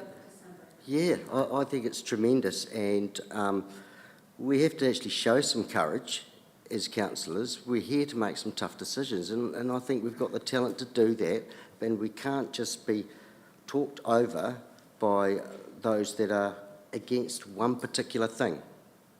We've been asking for balance, and we will, you can see we're eventually getting to where we want to be, and there are some more things to happen yet, and our Chief Executive has taken those on board, and I know he's thinking, shit, more bloody work over the next week, but he's going to make it happen.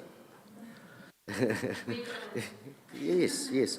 So absolutely, I say great work, and great work to the team with the questions and the commentary that's coming through today. Let's rock and roll. Thank you for using the term balance, because our engagement idea is to go out to the community with the idea, this LTP, it's about balance. We're looking at the balanced budget. We're looking at the balanced well-beings. We're looking at a balanced infrastructure program. So it's a key thing that we will explore next week in more depth and how we're going to build on that theme. I agree 100%, and I think there's enough balance in the room despite the agendas and rhetoric that get completely tuned here, and that gives me comfort that there is no reason why that shouldn't happen, because that's people's own opinion. But I don't have any appetite for pushing it out a year. We just do need to start making some decisions.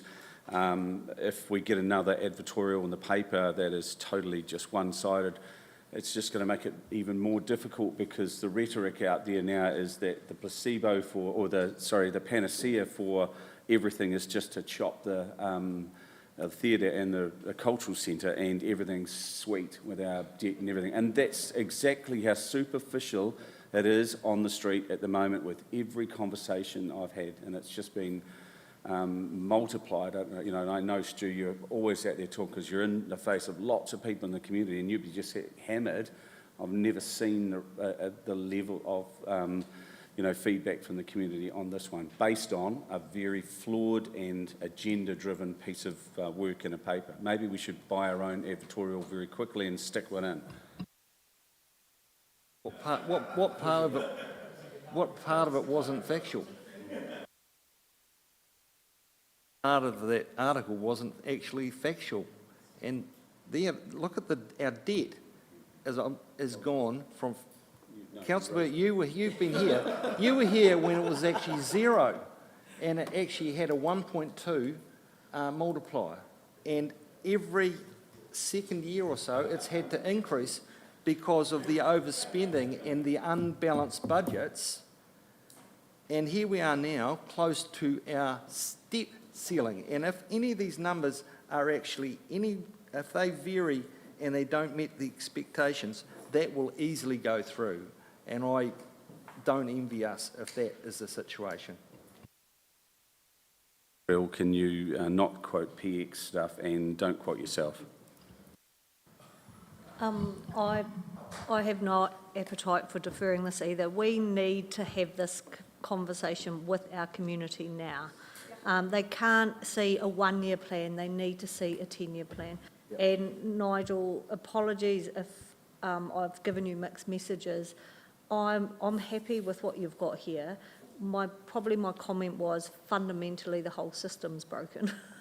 And we're not going to fix that in this room. And given the constraints we're under, I think this is the best we can do under the circumstances. I mean, I'm not exactly happy that debt's going from 200 million to 416, but I'm comfortable it's within the debt cap.